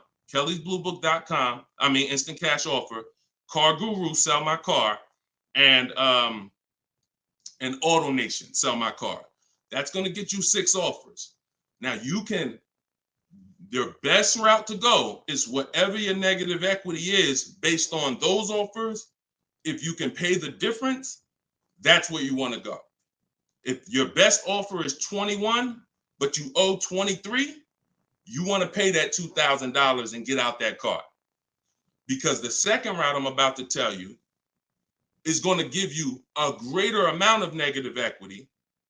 And then when you go to do this, you're going to see that you have less control. So your second route, if you can't pay the difference, is you must get the car from the dealer who actually you're buying the car from. You must give them your old car because you need them to wrap your loan. You need them to wrap that negative equity into your new car deal because you can't pay the difference. And 9 times out of 10, the car is not going to be worth to that dealer what it's worth to CarMax or Driveway or Carvana or one of these online bidders. So you'll find that your highest offer from the online bidders might be 21. Your highest offer from the dealer you're going to get your car from might be 19 because it's not worth that to them. So that's why I say plan A is pay the difference. Plan B is if you can't, you have to get your car from that dealer and ask them what to assess your car and see what it's worth to them because you need them to build it in. Now, if your negative equity is too much, if you have too much negative equity, then you're going to have a problem getting out because you're going to have you're going to mess up the loan to value ratio. You can't move 15 grand over on top of a $30,000 car and expect the bank to approve it. They're going to require you to put money, in which case you got to stay in that car. You either got to put the money down to get out, and or you got to stay in that car and pay down that balance. Those are the only 2 ways. And the cause of negative equity is you don't understand leasing. 9 times out of 10, I've been doing this since 2006. 90% of you who have negative equity, the cause is you don't understand leasing. In the next 2 days, I'm going to do a leasing versus buying class on this show. So make sure you are tapped in so that you can understand how much not understanding leasing has cost you already, and you can stop listening to this bad advice about leasing. Okay? All right, y'all. Listen, I'm not seeing the shares. I'm going to be honest with y'all. Y'all know I keep it straight. I'm a straight shooter. I'm a straight shooter. We live right now, and we talking about financial information that no one in this world is talking to you about at this particular time. It's not 20 Deshone the Auto Advisors out there. Tag somebody, invite somebody. Don't be selfish, okay? That's the problem. What got us into this problem is selfish car dealers. So if we're going to solve this problem and help people, we need to all participate, and we need to be inviting people to this show so that our friends a year from now don't come to you and be like, damn, man, I got this horrible car deal, man. And now you know that you were sitting on this show talking about how to get your great car deal, but you're not telling friends. So shout out to the sharers. I appreciate y'all. All right, go ahead. Shoot the next question up, Dolan.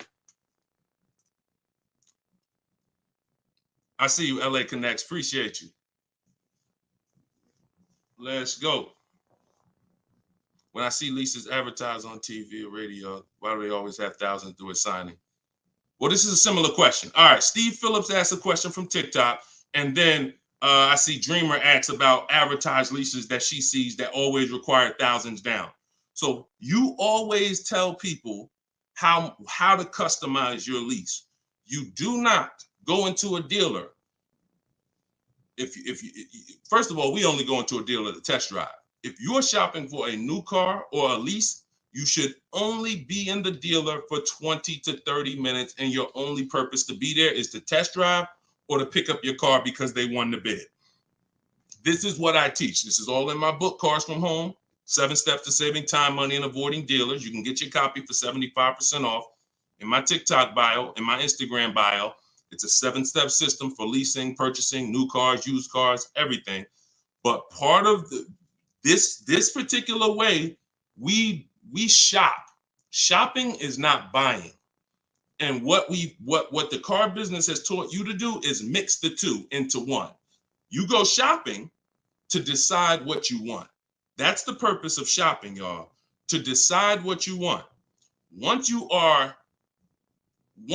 Deciding what you want is test driving, making sure your kids can fit in the car, making sure it has enough room, making sure it feels good. Once you decide what you want, now you're coming home and you are emailing them through their website, and you're going to request your offer. So you are not ever going to say, work me up a lease, Mr. Car Dealer. If you say work me up a lease, they're going to work you up a lease based on probably a couple thousand down, probably leave out the tax and the fees, and you're going to deal with that nightmare of traditional car shopping. You are always going to request your leases with no money down, zero. Now, I want y'all to remember this. We do not want to use this term anymore, down payment. We want to start using, remember this, and I want y'all to write it after I tell it to you. Total out of pocket. Total out of pocket. Or you could put TOP. All right? Everybody who's locked in, I want you to type TOP. Okay? Type TOP. I want to see the people that are locked in. If you've been in my master classes, we're about action here. We're not about casual nothing. No one's fighting for your money if you're not. You're not going to casually save $5,000, $10,000 and avoid this if you're not locked in. Okay, type TOP. I see you, Dreamer. I see you, Daryl. I see you, Brittany. All right, I see you, Jay Buggs. All right, I see you, Patrice. I see you, Instagram. All right, Instagram and TikTok locked in. I don't see Facebook and YouTube locked in. I'm just telling y'all. I'm gonna start calling some of you out, because you're not gonna win if you're not locked in. This is big money, and there's $1 billion industry that is depending on you staying stuck in the old way you buy cars. So TOP, I see you. That's the term. No longer do you say down payment when you're talking to dealers. I see you, LaDonna. Way to represent Facebook.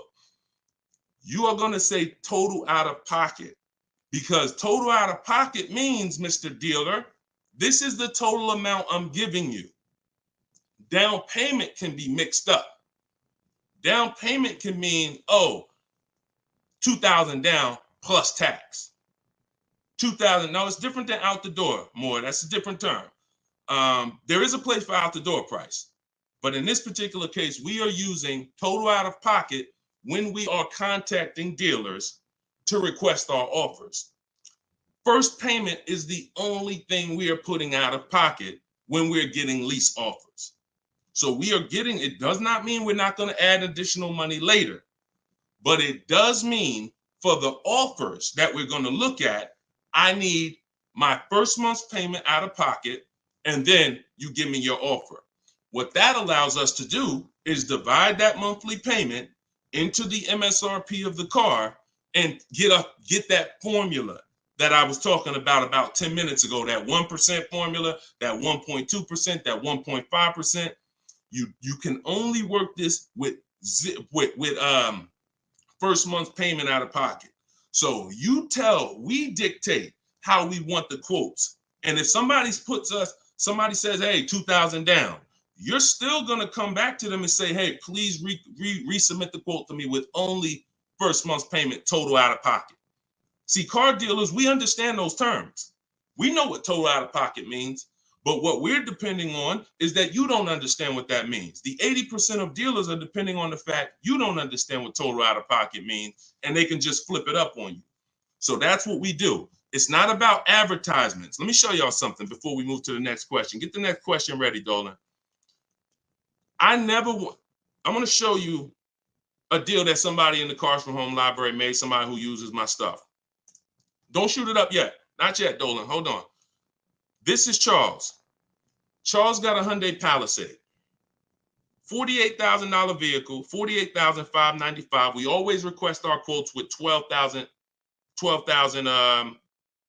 miles per year, always. If you're gonna do Deshone, I do 18,000.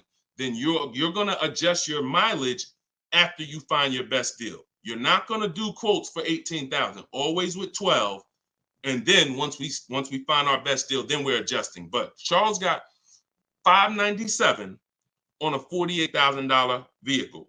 That's all he gave them, $597. So if he had depended on advertisements, he'd never get this deal. Hyundai Palisade like that, that's probably $597 with $3,000 out of pocket plus tax and fees. What am I trying to tell you by showing you this? Great deals are not advertised. Great deals are never going to be advertised. Great deals are made in the background. No one knows about them. Dealers don't even want to make them. They're sitting there saying, hey, listen, can you get them? They talk to the salespeople. Hey, can you get them to come up a little more? Can you get them to pay another, $50 a month, $40 a month? Can you get anything out of them? No. All right, go make the deal. That is what a great deal is. Not something that you're going to see on commercials advertised to hundreds of thousands of people. So forget about commercials. Commercials are for people who don't mind overpaying. People who shop for deals the way I'm teaching you to shop, our deals are never going to be advertised. In fact, when you go pick up your car, they might tell you, listen, I'd love for you to send me some friends, but don't tell them what you're paying, because I can't duplicate this deal. This deal, I can't, I don't want to do a deal like that. So that's what we do. We customize our quotes. We don't let other people customize them. And you can do deals with no money down all day long. Go ahead, shoot the next one up, Dolan. Oh, here we go. I need to purchase a car in less than 2 weeks. Trying to determine lease or purchase. Easy. Who wants to know beyond a shadow of a doubt whether they should lease a vehicle or purchase? Type me if you're just like, Deshone, I've heard this, I've heard that, but I really want to know what's best. All right, all right, I see you, Tavy. I see you, Veronica. I see you on TikTok. TikTok is commenting fast. I need Instagram. All right, I see you, Patrice. All right, I see you, The Well Life. Perfect. All right. TikTok and Instagram is on point. Facebook and YouTube, y'all got to type fast to keep your hands by your keyboards. All right, Terrence. Okay, so here is the determining factor. In my book, I teach 7 steps to 7 steps. It doesn't matter. The first step is the most important question. The most important question, I want y'all to remember this. It's tied to something I created called the 8-year rule. The most important question is, and I want you to answer it, for everybody shopping for a car, or if you will be, how many years are you keeping your next car? This is the first thing you ask yourself. This is the first thing when your family is looking for a car, your son, your daughter, your spouse. The first thing you're asking yourself is, how many years am I keeping the next car? So answer that question. What you're going to see is, if you're learning from me and you're going to use what I'm teaching you, it's going to be a system. We're not winging it anymore. We're not randomly shopping and doing things based on, all right, I think I should do this now. I think I should do this now. My book, all of this is in my book, Cars from Home, 7 Steps to Saving Time, Money, and Avoiding Dealership. You can get yours for 75% off in my TikTok bio. It's normally $97, but for 30 minutes, you can get yours for 75% off. You go to my TikTok and Instagram bio. So I see you, Latasha, 5 to 6 years. Tavy, 5 to 6 years. All right, Crowsman, till the doors fall off. Okay, The Well Life, 6 or 7 years. Everybody answer that question. 8 to 10 years usually. I see you, Terrence. Brandon Steph, 10 to 15 years. Okay, just bought the book. Hey, congratulations. Use it. Enjoy it and use it. Well, life. You're gonna love it. And make sure you write me with your success stories. When you get your car, send me the deal. Congratulations. So 5 to 7 years. So now remember this, and don't try not to say something abstract. Like long as possible, that's too abstract. Like years. What's our goal? 8, 10, 15 till the deal till it doesn't drive anymore. Whatever. We want to get a clear picture. Here's why. This is going to be your first step from now on when you are car shopping. Asking yourself this question. We're still on the overall question, which is should we lease or buy? That's the question we're on overall. Now I'm going to show y'all something that's going to help you understand why we asked this question first, and it's the depreciation scale. So I'm going to use this for you to understand. When you buy a car today, if I put a $30,000 car outside your house right now, if you didn't drive it, you don't drive it 1 mile, is that car worth $30,000 a year from now? You never touched it. You never touched it. Is that car worth $30,000 a year from now? Exactly, Dominic. No. Okay, Veronica. No. Okay, Crowsman. No. So we understand Wu-Tang Land. No. That's your first lesson on depreciation. That's something called the unseen expense. This is the expense most people are not trained to see. That's why they buy their cars and think, oh, I could just drive as much as I want and it doesn't matter. I'm not paying for the miles. You are paying for the miles. Let's go deeper with this lesson. Now, if you don't drive it 1 mile, we all agree it was worth $30,000. A year later, it's probably worth $25,000. We didn't touch it. Now, if we drive it, average miles 12,000, it's probably worth 22. You know, if we drive it high miles, it's probably worth 20. So you see that no matter whether you buy or lease, you pay for the mileage. You pay for your usage. In fact, you even pay if you don't use it. So now, I want to use something a little harder than that. When you understand that, you're going to see, Deshone, okay, if I'm losing that type of money in my car when I buy it, when do I ever get to a point where I'm winning? And the longer you keep a car, the more this starts to level out. So when you get to about 7 years, now you're no longer losing thousands of dollars every year.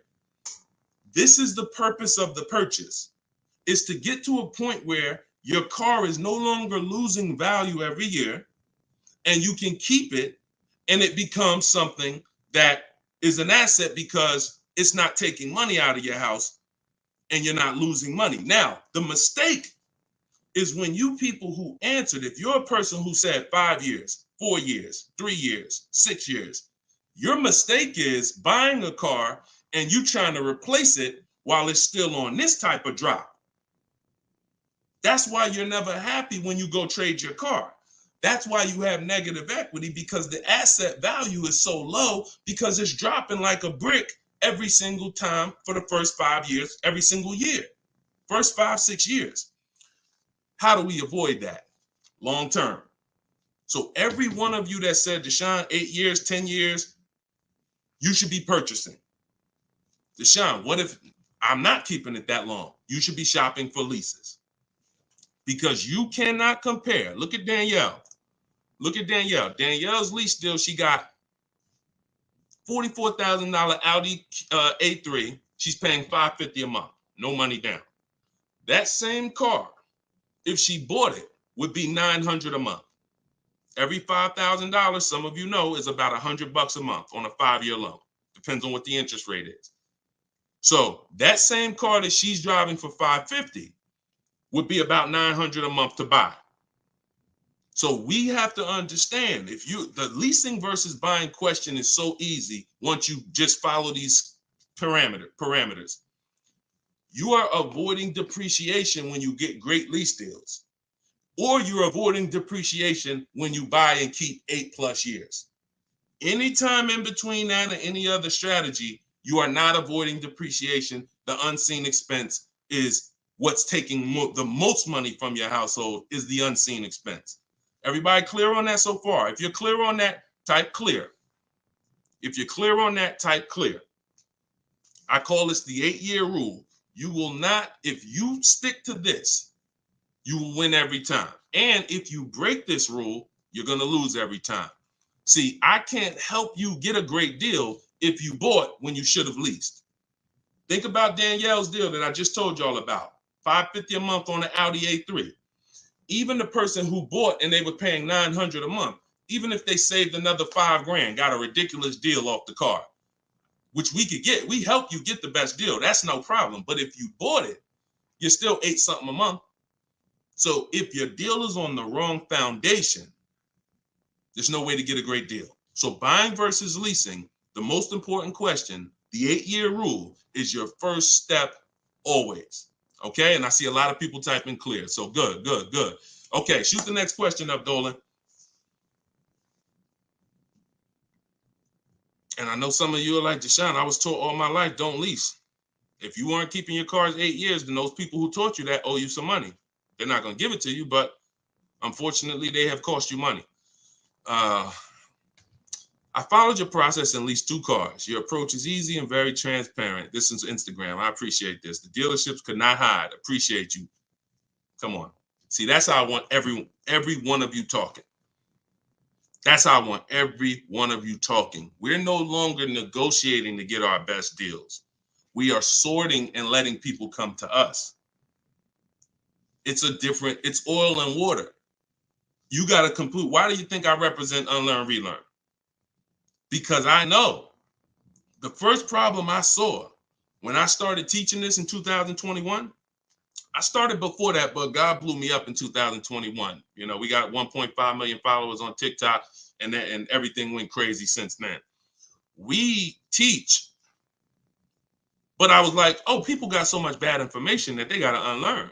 I can't put good information on top of bad information. So you got to be willing to scrap that, realize it's cost you money. It's from people who don't understand cars. They might have bought 10 cars, 20 cars in their life. Now they think they're an expert. And that's just cost you.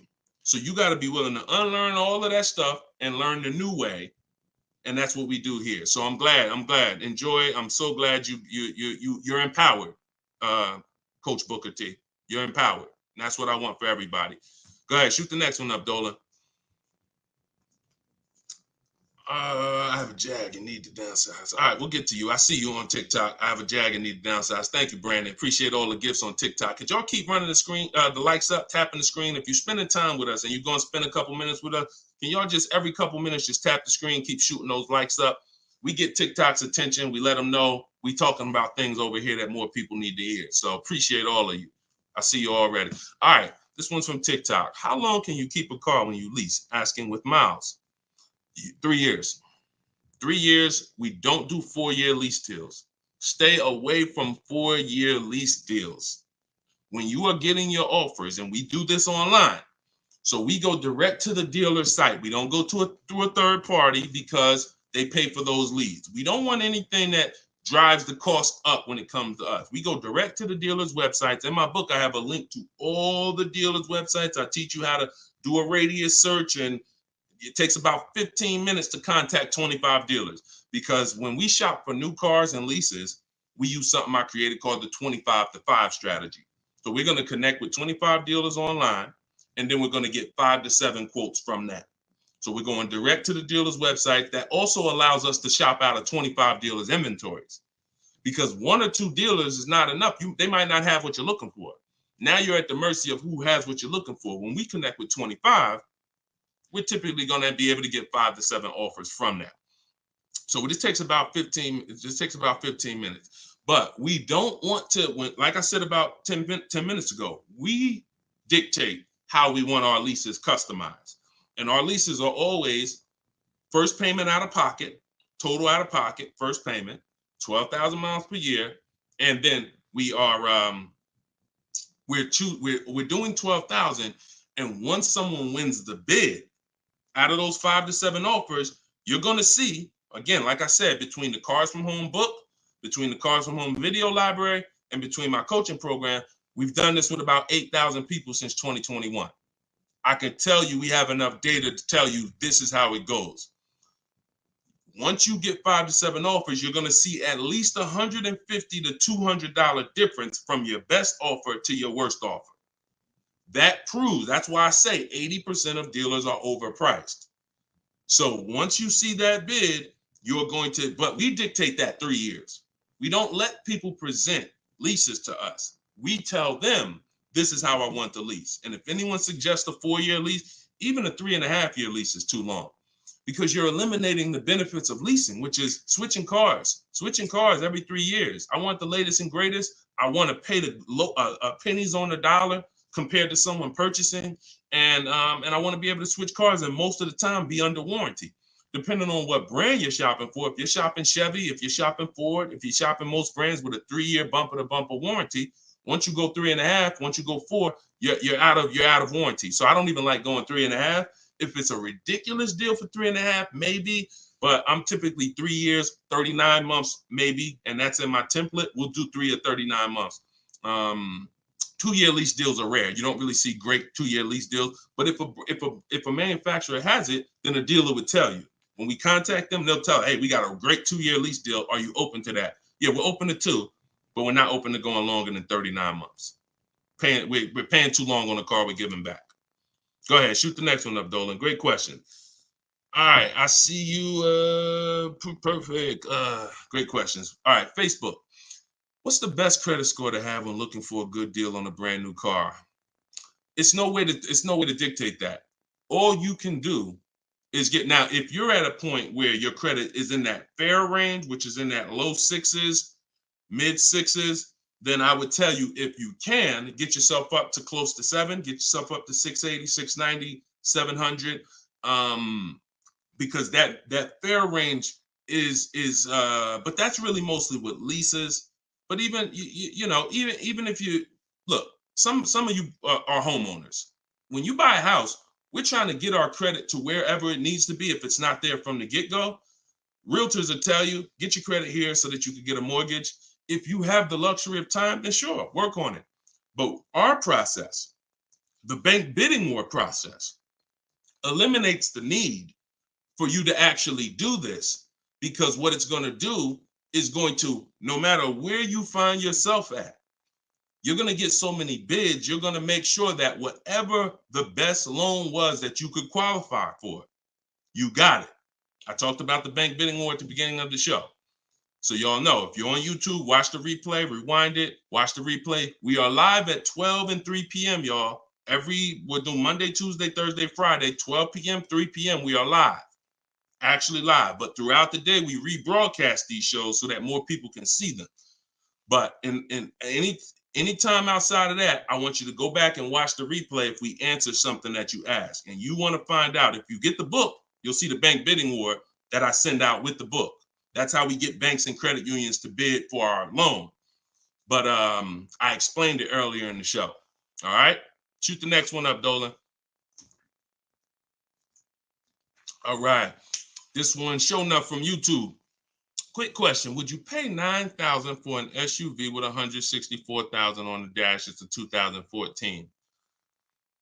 All right, so great YouTube name and picture. Shout out to The Last Dragon. No. Well, look, it's car specific. When we shop for used cars, who's going to be shopping for a used car? Type a letter U. I want y'all to listen up. We use a process called the multiple marketplace strategy. This is in my, now I told y'all, our process for shopping for new cars is, or new cars and leases, is the 25 to 5. Our process for shopping for used cars is the multiple marketplace strategy, because we want to be on every marketplace that has a car. And there's 8 of them: Driveway, Carvana, CarMax, Carfax.com, Car Gurus, AutoNation, Cars.com, eBay Motors, and I'm missing one. These all have different inventory. Now, some of the inventory is the same. I've seen times where you go on you go on Auto Trader, and the price hasn't been updated, but you go on Car Gurus and the price has been updated. So there's a car for 36. Same car on Auto Traders is 34. So you must be on all marketplaces. But then there's a process that we use to sort down to get a quality car. First thing we're going to do is, if you are aiming for a car, you need to do a longevity check and a reliability check. This takes 5 minutes.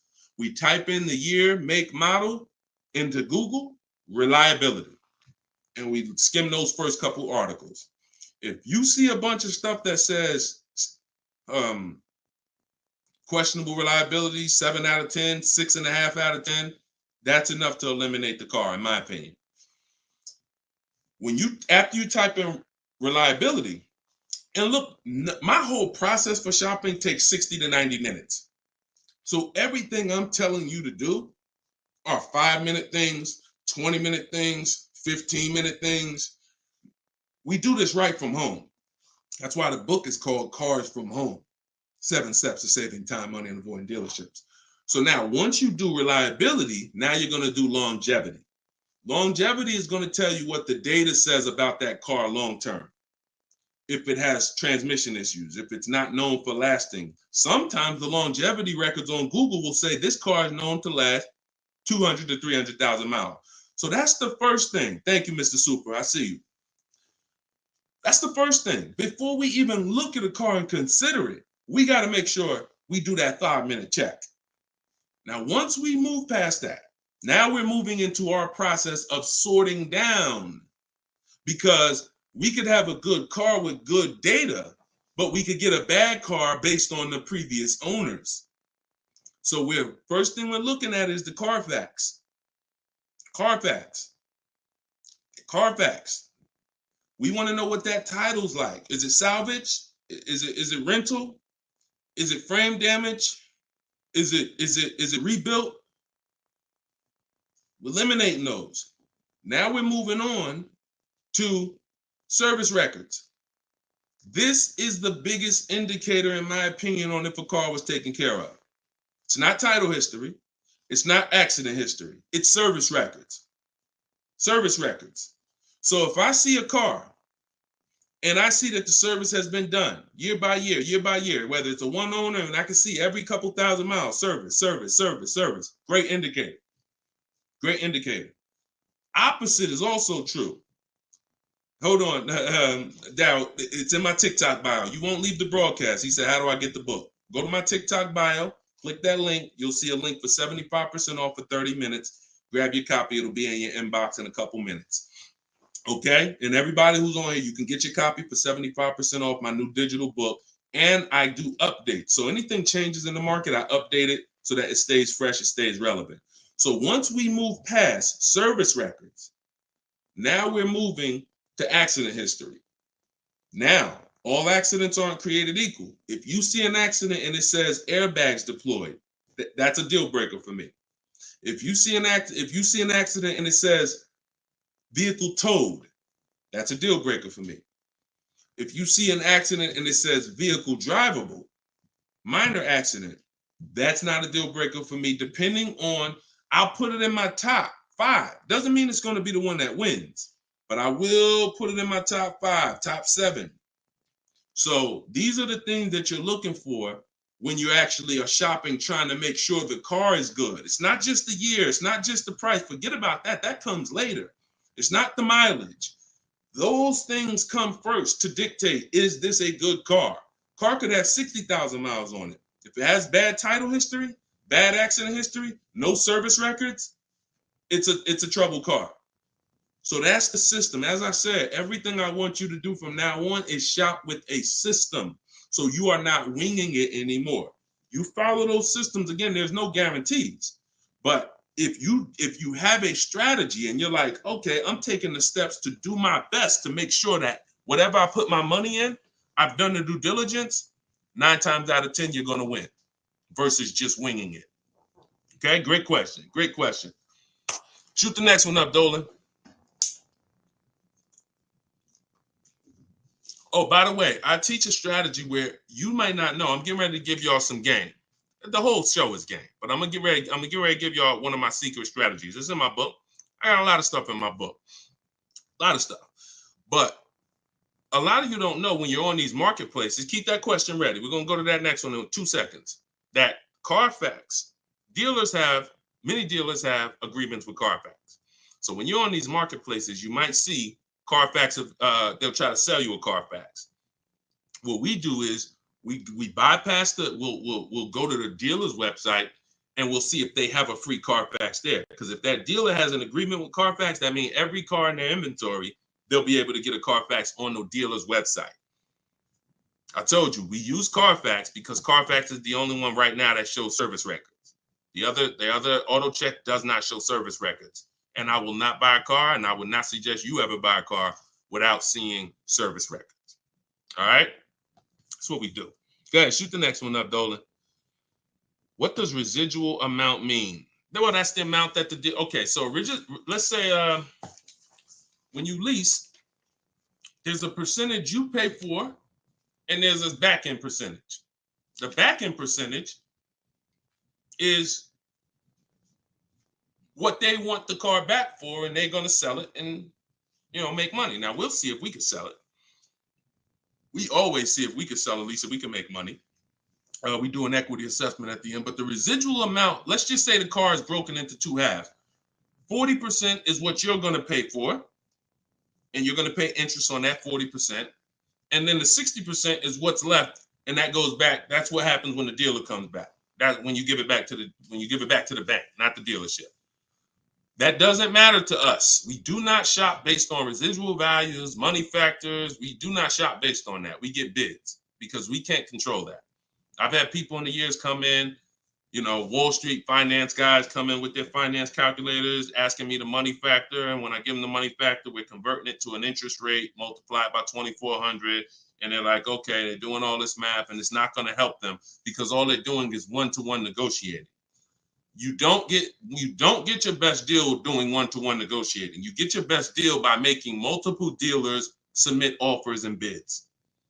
So you can know the residual all you want. You don't know the rebates. What if there's no rebates? You don't know that.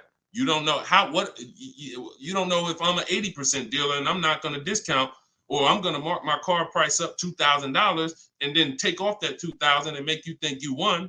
But all I did was take off the $2,000 that I was overcharging anyway. So you don't know who you're dealing with. That's why one-to-one never works. Sitting at home and getting bids from at least 5 dealers.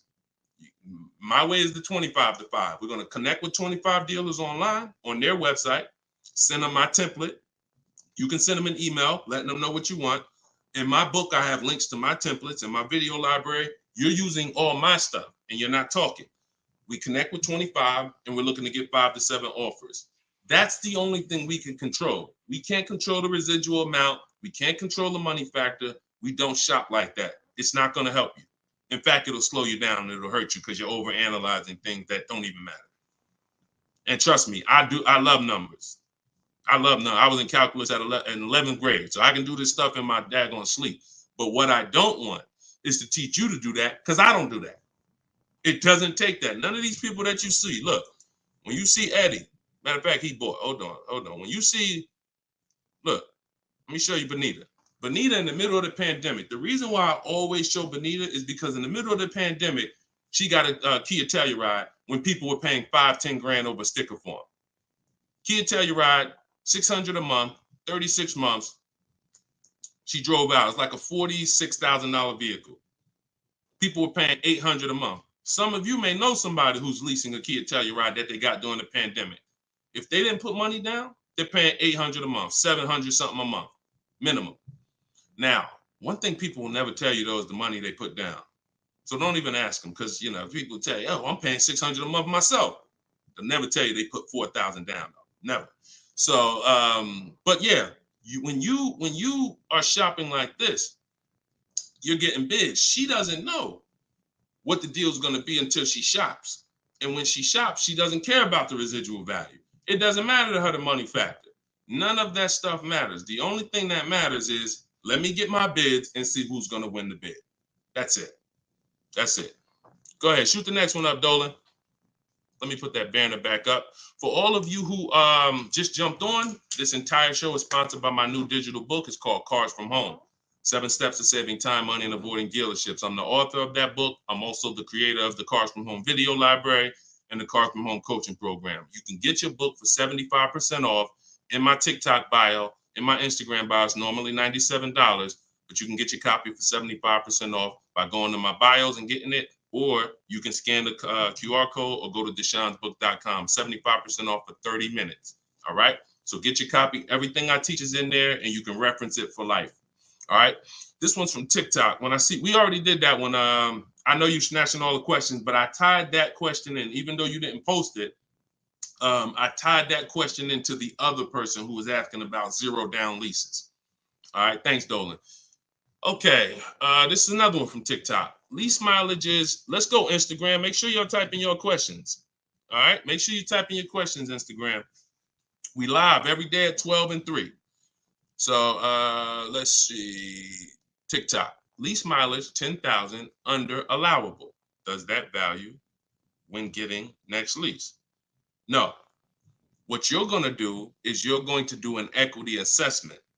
You are not going to, how many people right now have dealers calling them, telling them to come in and they can get you out of your lease, or they could trade you out of your car and put you in another car? How many people have either phone calls coming in, emails, or you get mail? Hey, Leo, good news. We need your 2019 car. We have somebody looking for that car. How many people are getting those emails or those calls right now? When you get those emails, look, all of them, look, look, I do every day, Matthew said. Look, so when you get those calls, what they're doing is we have automatic algorithms, like automatic technology that generates these lists for us. It's not that they saw your car exactly and they're like, oh, I love your particular car. So what you got to know is, what's the goal? The goal is to get you to come in and get you to have them be your first offer on your vehicle. Now, we never want a dealer to be our first offer. Hold on, Tiffany. We never want a dealer to be our first offer. We want the dealer to be our last offer all the time when it comes to our car that we're replacing. So you're going to do something, Wanda, called an equity assessment. You're going to call the bank. You're going to ask the bank 2 questions if you're leasing. 1 question if you own. What's my payoff? That's the question everyone asks. If you're leasing, you're going to ask the second question. Do I have a third-party restriction? If they say no, then you need to write that down. If they say yes, you need to account for this.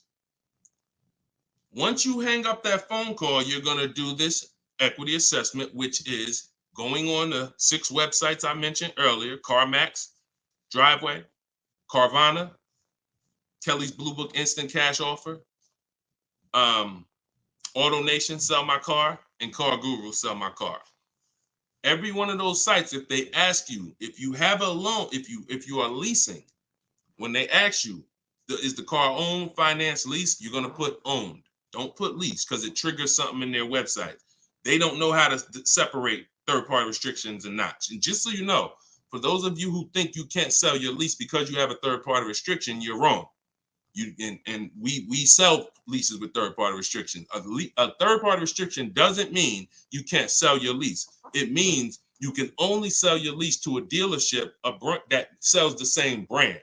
So if I have a Nissan lease, I can only sell my lease directly to a Nissan dealer. And I'm selling and getting what? What's the best? What do we do? Bids.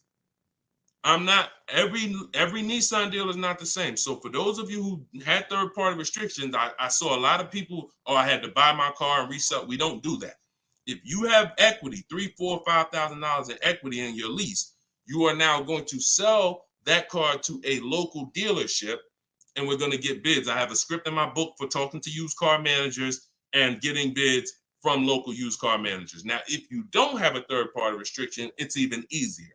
You're going to get those bids, those 6 bids, and you're going to sell to one of those. If you have a finance, it's even easier.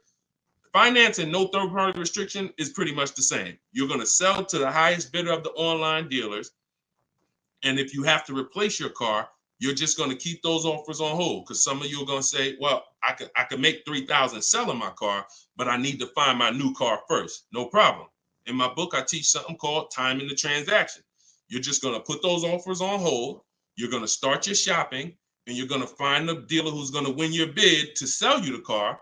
And then you're going to pick up your new car and sell your old car the same day. These companies cut you a check. This isn't like Facebook Marketplace. You go into CarMax, literally they inspect the car, they cut you a check, you leave with the difference. It's not a 2-3 day thing. This isn't like, oh, I need to. No, this is very simple to do. And that's the equity assessment process. We get bids on everything. Our old car, our new car we're buying, our loan. Everything's a bid. All right, everybody clear on that? If you're getting value out of the show so far, I want you to type $signs. If you're getting value out of the show so far, type $signs in the comments. I want to make sure that we're getting value out of what we're talking about. And then we're going to go to Tiffany's question. All right, I see you, Brandon. All right, perfect. All right, I see you, Denise. I see you, Terrence. I see you, user 9771631053712. I see you, the Wildlife Diva. Perfect. 36 Chambers. Richard, I see you. Perfect. All right, wonderful. All right, shoot. Can you pull Tiffany's question up? I purchased the book and reviewed the email.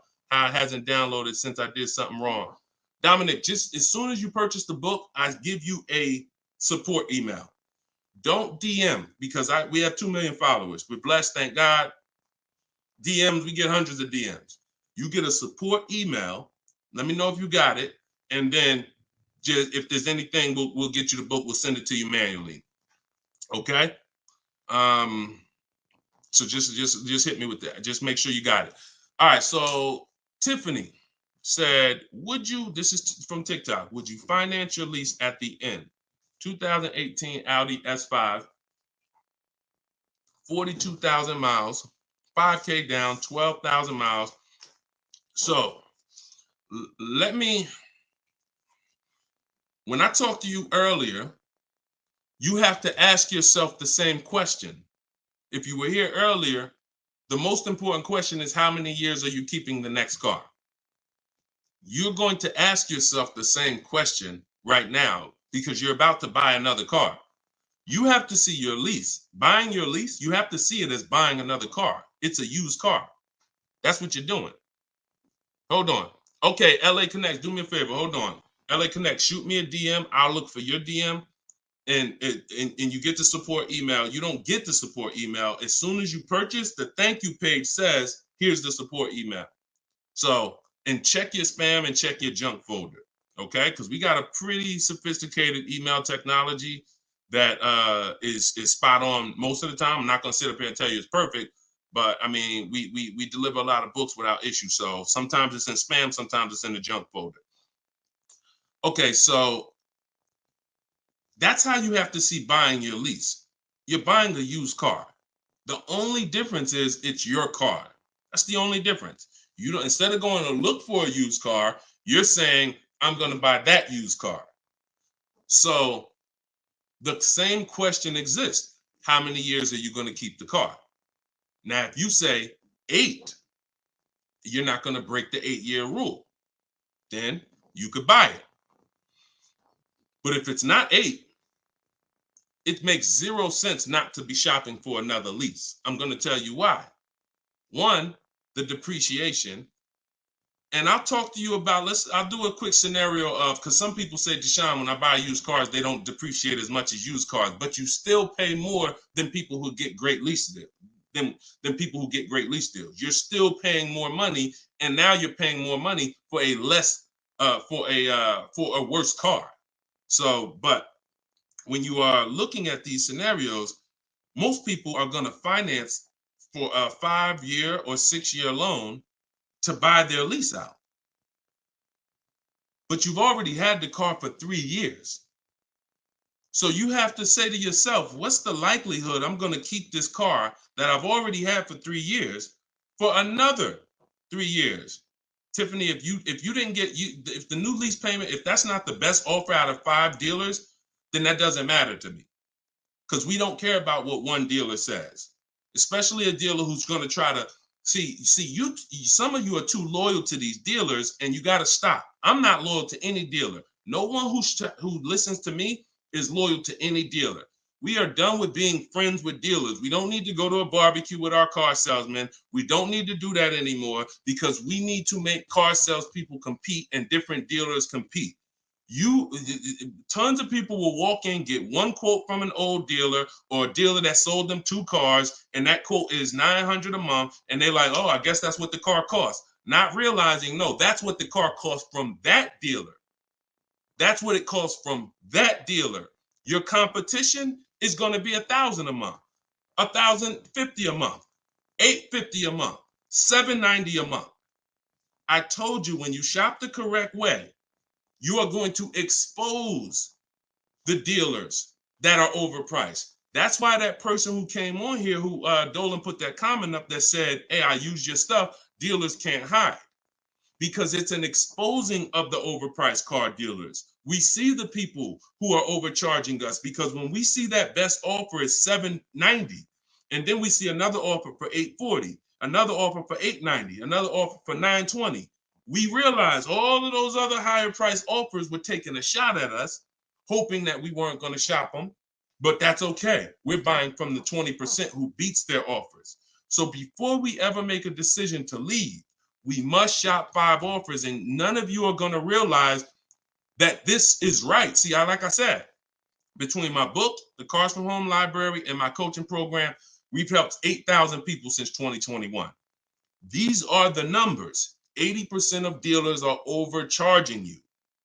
And if you don't have multiple offers in front of you, at least 5, you're not going to ever find the best price dealers. And you don't do this the hard way, going into dealer to dealer to dealer. You do this sitting at home on these dealers' websites, requesting your offers, looking at offers strategically. That's why my book is called Cars from Home. My system is called Cars from Home. We spend time here. We're not in a dealership for more than 30 minutes. Okay, so getting back to your question about buying your lease, I'm not buying a used car. I'm not switching my strategy. The philosophy of going from a lease to a purchase is a total strategy shift. That means I'm going from a short-term person who doesn't like maintenance, who doesn't want to put more long-term, who doesn't want to keep a car long-term. I want to be under warranty most of the time. I want to drive cars for pennies on the dollar, compared to people who buy. Now I'm switching that to become a long-term person, because there's a different set of values when you're buying cars for 8 to 10 years to 12 years. That means I'm going to pay off my car. I'm going to get to the point where it's not depreciating a lot anymore. I don't care about having the latest and greatest. Once my car is paid off, I just got a car that's 7, 8 years, 9 years old, but I'm going to keep it in my family for a long time, and I'm going to win that way. I'm going to win by having that car 10 years. The longer I keep it, the less I paid for it. If I keep a car 15 years, the less I paid for it. I keep it 12 years, the less I paid for it. So it's 2 sides of the spectrum. That's why when you buy your lease, you're going from one mindset to an entirely different mindset of buying a used car. So the best thing to do is just learn how to shop the way I'm teaching you to shop, so that you can get great lease deals. They are out here. I showed you Bonita. Bonita got a great lease deal middle of the pandemic. Middle of the pandemic, when there was blood in the street, people coming out of car dealerships with axes in their head. That's how much they overpaid. That's how much they overcharged. They are 10,000 over sticker, 8,000 over sticker. Bonita's taking deals down. We've been doing this, but the only way you're going to get great deals is to stop shopping the way they want you to shop, and start shopping the way you should shop, which is being in control, making people bid for your business. And you're going to get entirely different results. You're going to realize, dang, these dealers been overcharging me. That's perfect. That's perfect. All right, go ahead, Dolan. Shoot the next one up. We got a couple more minutes. Try to get through as many as possible. All right, this one's from Instagram. I'm reaching out to dealers. Point. I'm ready to compare price. I don't know what to say. You don't talk. If you're doing it my way, you should be on their email. Now, if you're doing it the manual way, which I'm not even going to teach anymore. I used to say on some of the older broadcasts, I would say call, talk to a sales manager. But I want to do it by email. We go to a dealer's website. We use the contact tab. We tell them what we want. And then we're having conversations from there. Now, we do that. We do that with 25 dealers. We always get a separate email. These are the little things that we must do to make our in my book, in everything I teach, it's for a reason. We get a separate email, we get a Google Voice phone number, because we're not talking to people. If we're talking to anybody, we're talking to sales managers. We are not talking to salespeople unless we're setting up a test drive. And even that, there's a way we do it. We want to talk to the most experienced salesperson. We want to talk to the person who has a great history, who everybody loves. We want to talk to the person, because the wrong salesperson won't even have the car ready for you when you get there to test drive. New salesperson just started, he over there, thinking about how he'll just, so we got to even act for the right salesperson to set up a test drive. But we're not talking. See, when you're not talking, you can stay out of emotion. Even the first time you use my stuff and you start using my scripts and my templates, you're still going to be a little emotional, unless you're just, some of you have a very like stoic personality. Some of you have a very, whether it's military or whether it's just your natural personality, you don't get emotionally involved. This is what you need to be. And some of you who are emotional, you're going to see there's no reason for me to be emotional anymore using this. I'm at home, I'm in control, I'm making people bid, and I'm not talking to people where they can get me emotional and I can say something that's going to hurt me or cost me money. So we are doing all of this online through their website, letting them know what we want, requesting our offers. And like I said, we do something called the 25-to-5 strategy, where we're connecting with 25 dealers online to get 5 quotes. That's how we shop for new cars and leases. Not used cars, new cars and leases. So you shouldn't be talking saying, I don't know what to say. You are reaching out to them. First thing we're going to do is let them know what we want. After we confirm the dealer has what we want, then we're going to request our quote and our offer. So that is what, and if you are shopping for a purchase, then we're requesting an all-in quote. We're requesting an or total, all fees, everything included. And if we're shopping for a lease, I talked about earlier how we get our lease quotes and how the format that we have when we're shopping for our lease quote.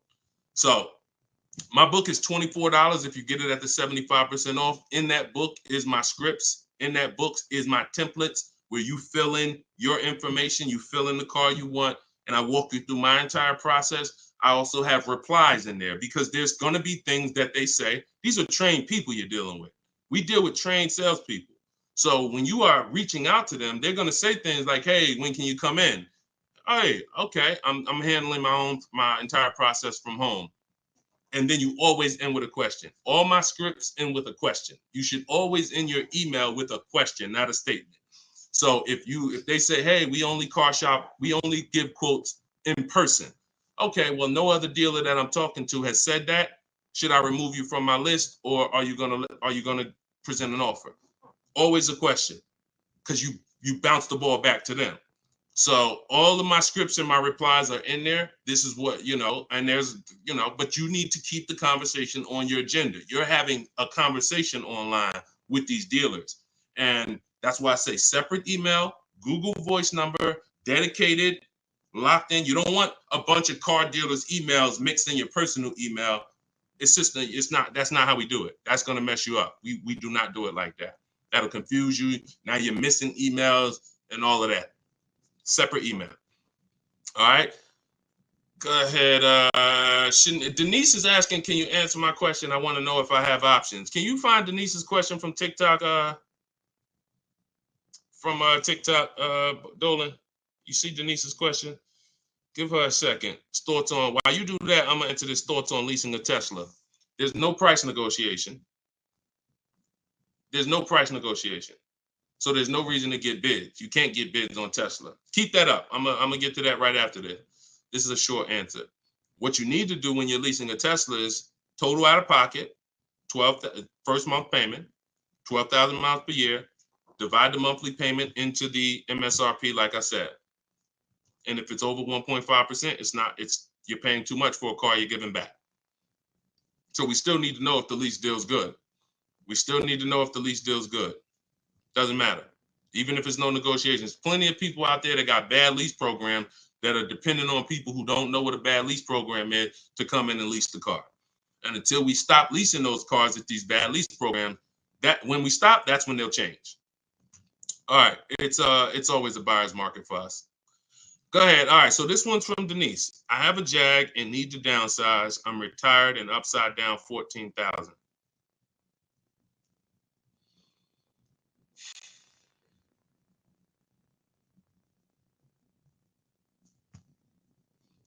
See, here's the bad part about negative equity.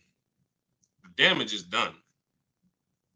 I wish I was the person who could, give back. A lot of what I'm talking to y'all about is I'm shouting from the hills and warning you.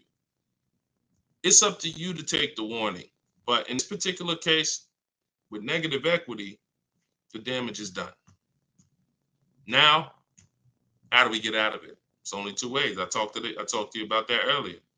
Now, in your particular case, now there's a third way. It involves the car. If the car is totaled or stolen and you don't recover it and you have gap insurance, then the car is. So I can't say there's not another way, but we can't plan on that. That's insurance fraud. So in the case of what's legal and ethical, you can only sell a car or trade into or replace it with another car. And in the case of negative equity, if you can't sell the car and pay the difference, go to YouTube. After this, I spent probably 8 to 10 minutes talking about how to get out of negative equity. There's 3 ways. 2 of them lead to a new car, 1 of them doesn't. If you can't use one of the 2 ways, which is paying the difference between what you owe and the highest bidder, then you have to transfer that to another car, in which case you have $14,000. What's your car payment? How much is your car payment?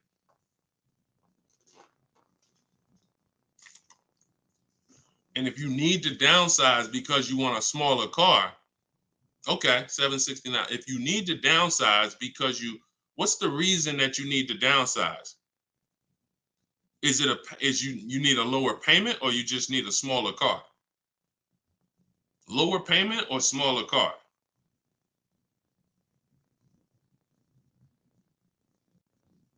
Sometimes I need to ask more questions. This is why, we go, I have 3 things I created: the Cards from Home book, and the video library, and coaching. In particular cases, I need to ask more questions before we could give a custom answer. Lower payment. So you got to look at it like this. Most people should be transferring negative equity into a lease. Now, once you actually bring 14,000 over, and your negative equity amount should always be based on you getting the offers. It shouldn't be based on what you think or what a dealer told you the car is worth. So that's one thing. Let's start there. Equity assessment, you need to rewatch the show. You need to see that segment. If you have my book, you need to follow the segment on the equity assessment to find out what your real negative equity is. That is on a 39-month lease, bringing that over, you're talking about 14,000. That right there is $358 a month. You know what you possibly could do? Try listing the car on Swap-A-Lease. Now, if that payment is good for the car, let me see. You got a Jag. Depends on if $769 a month. Now watch this. If $769 a month is a good payment for that vehicle, then you can list it on Swap-A-Lease, and then you could have someone take over the payment.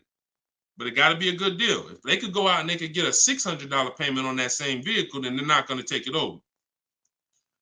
So this is another option for you to consider. Now, if it might even be advantageous to you to list that car and contribute some.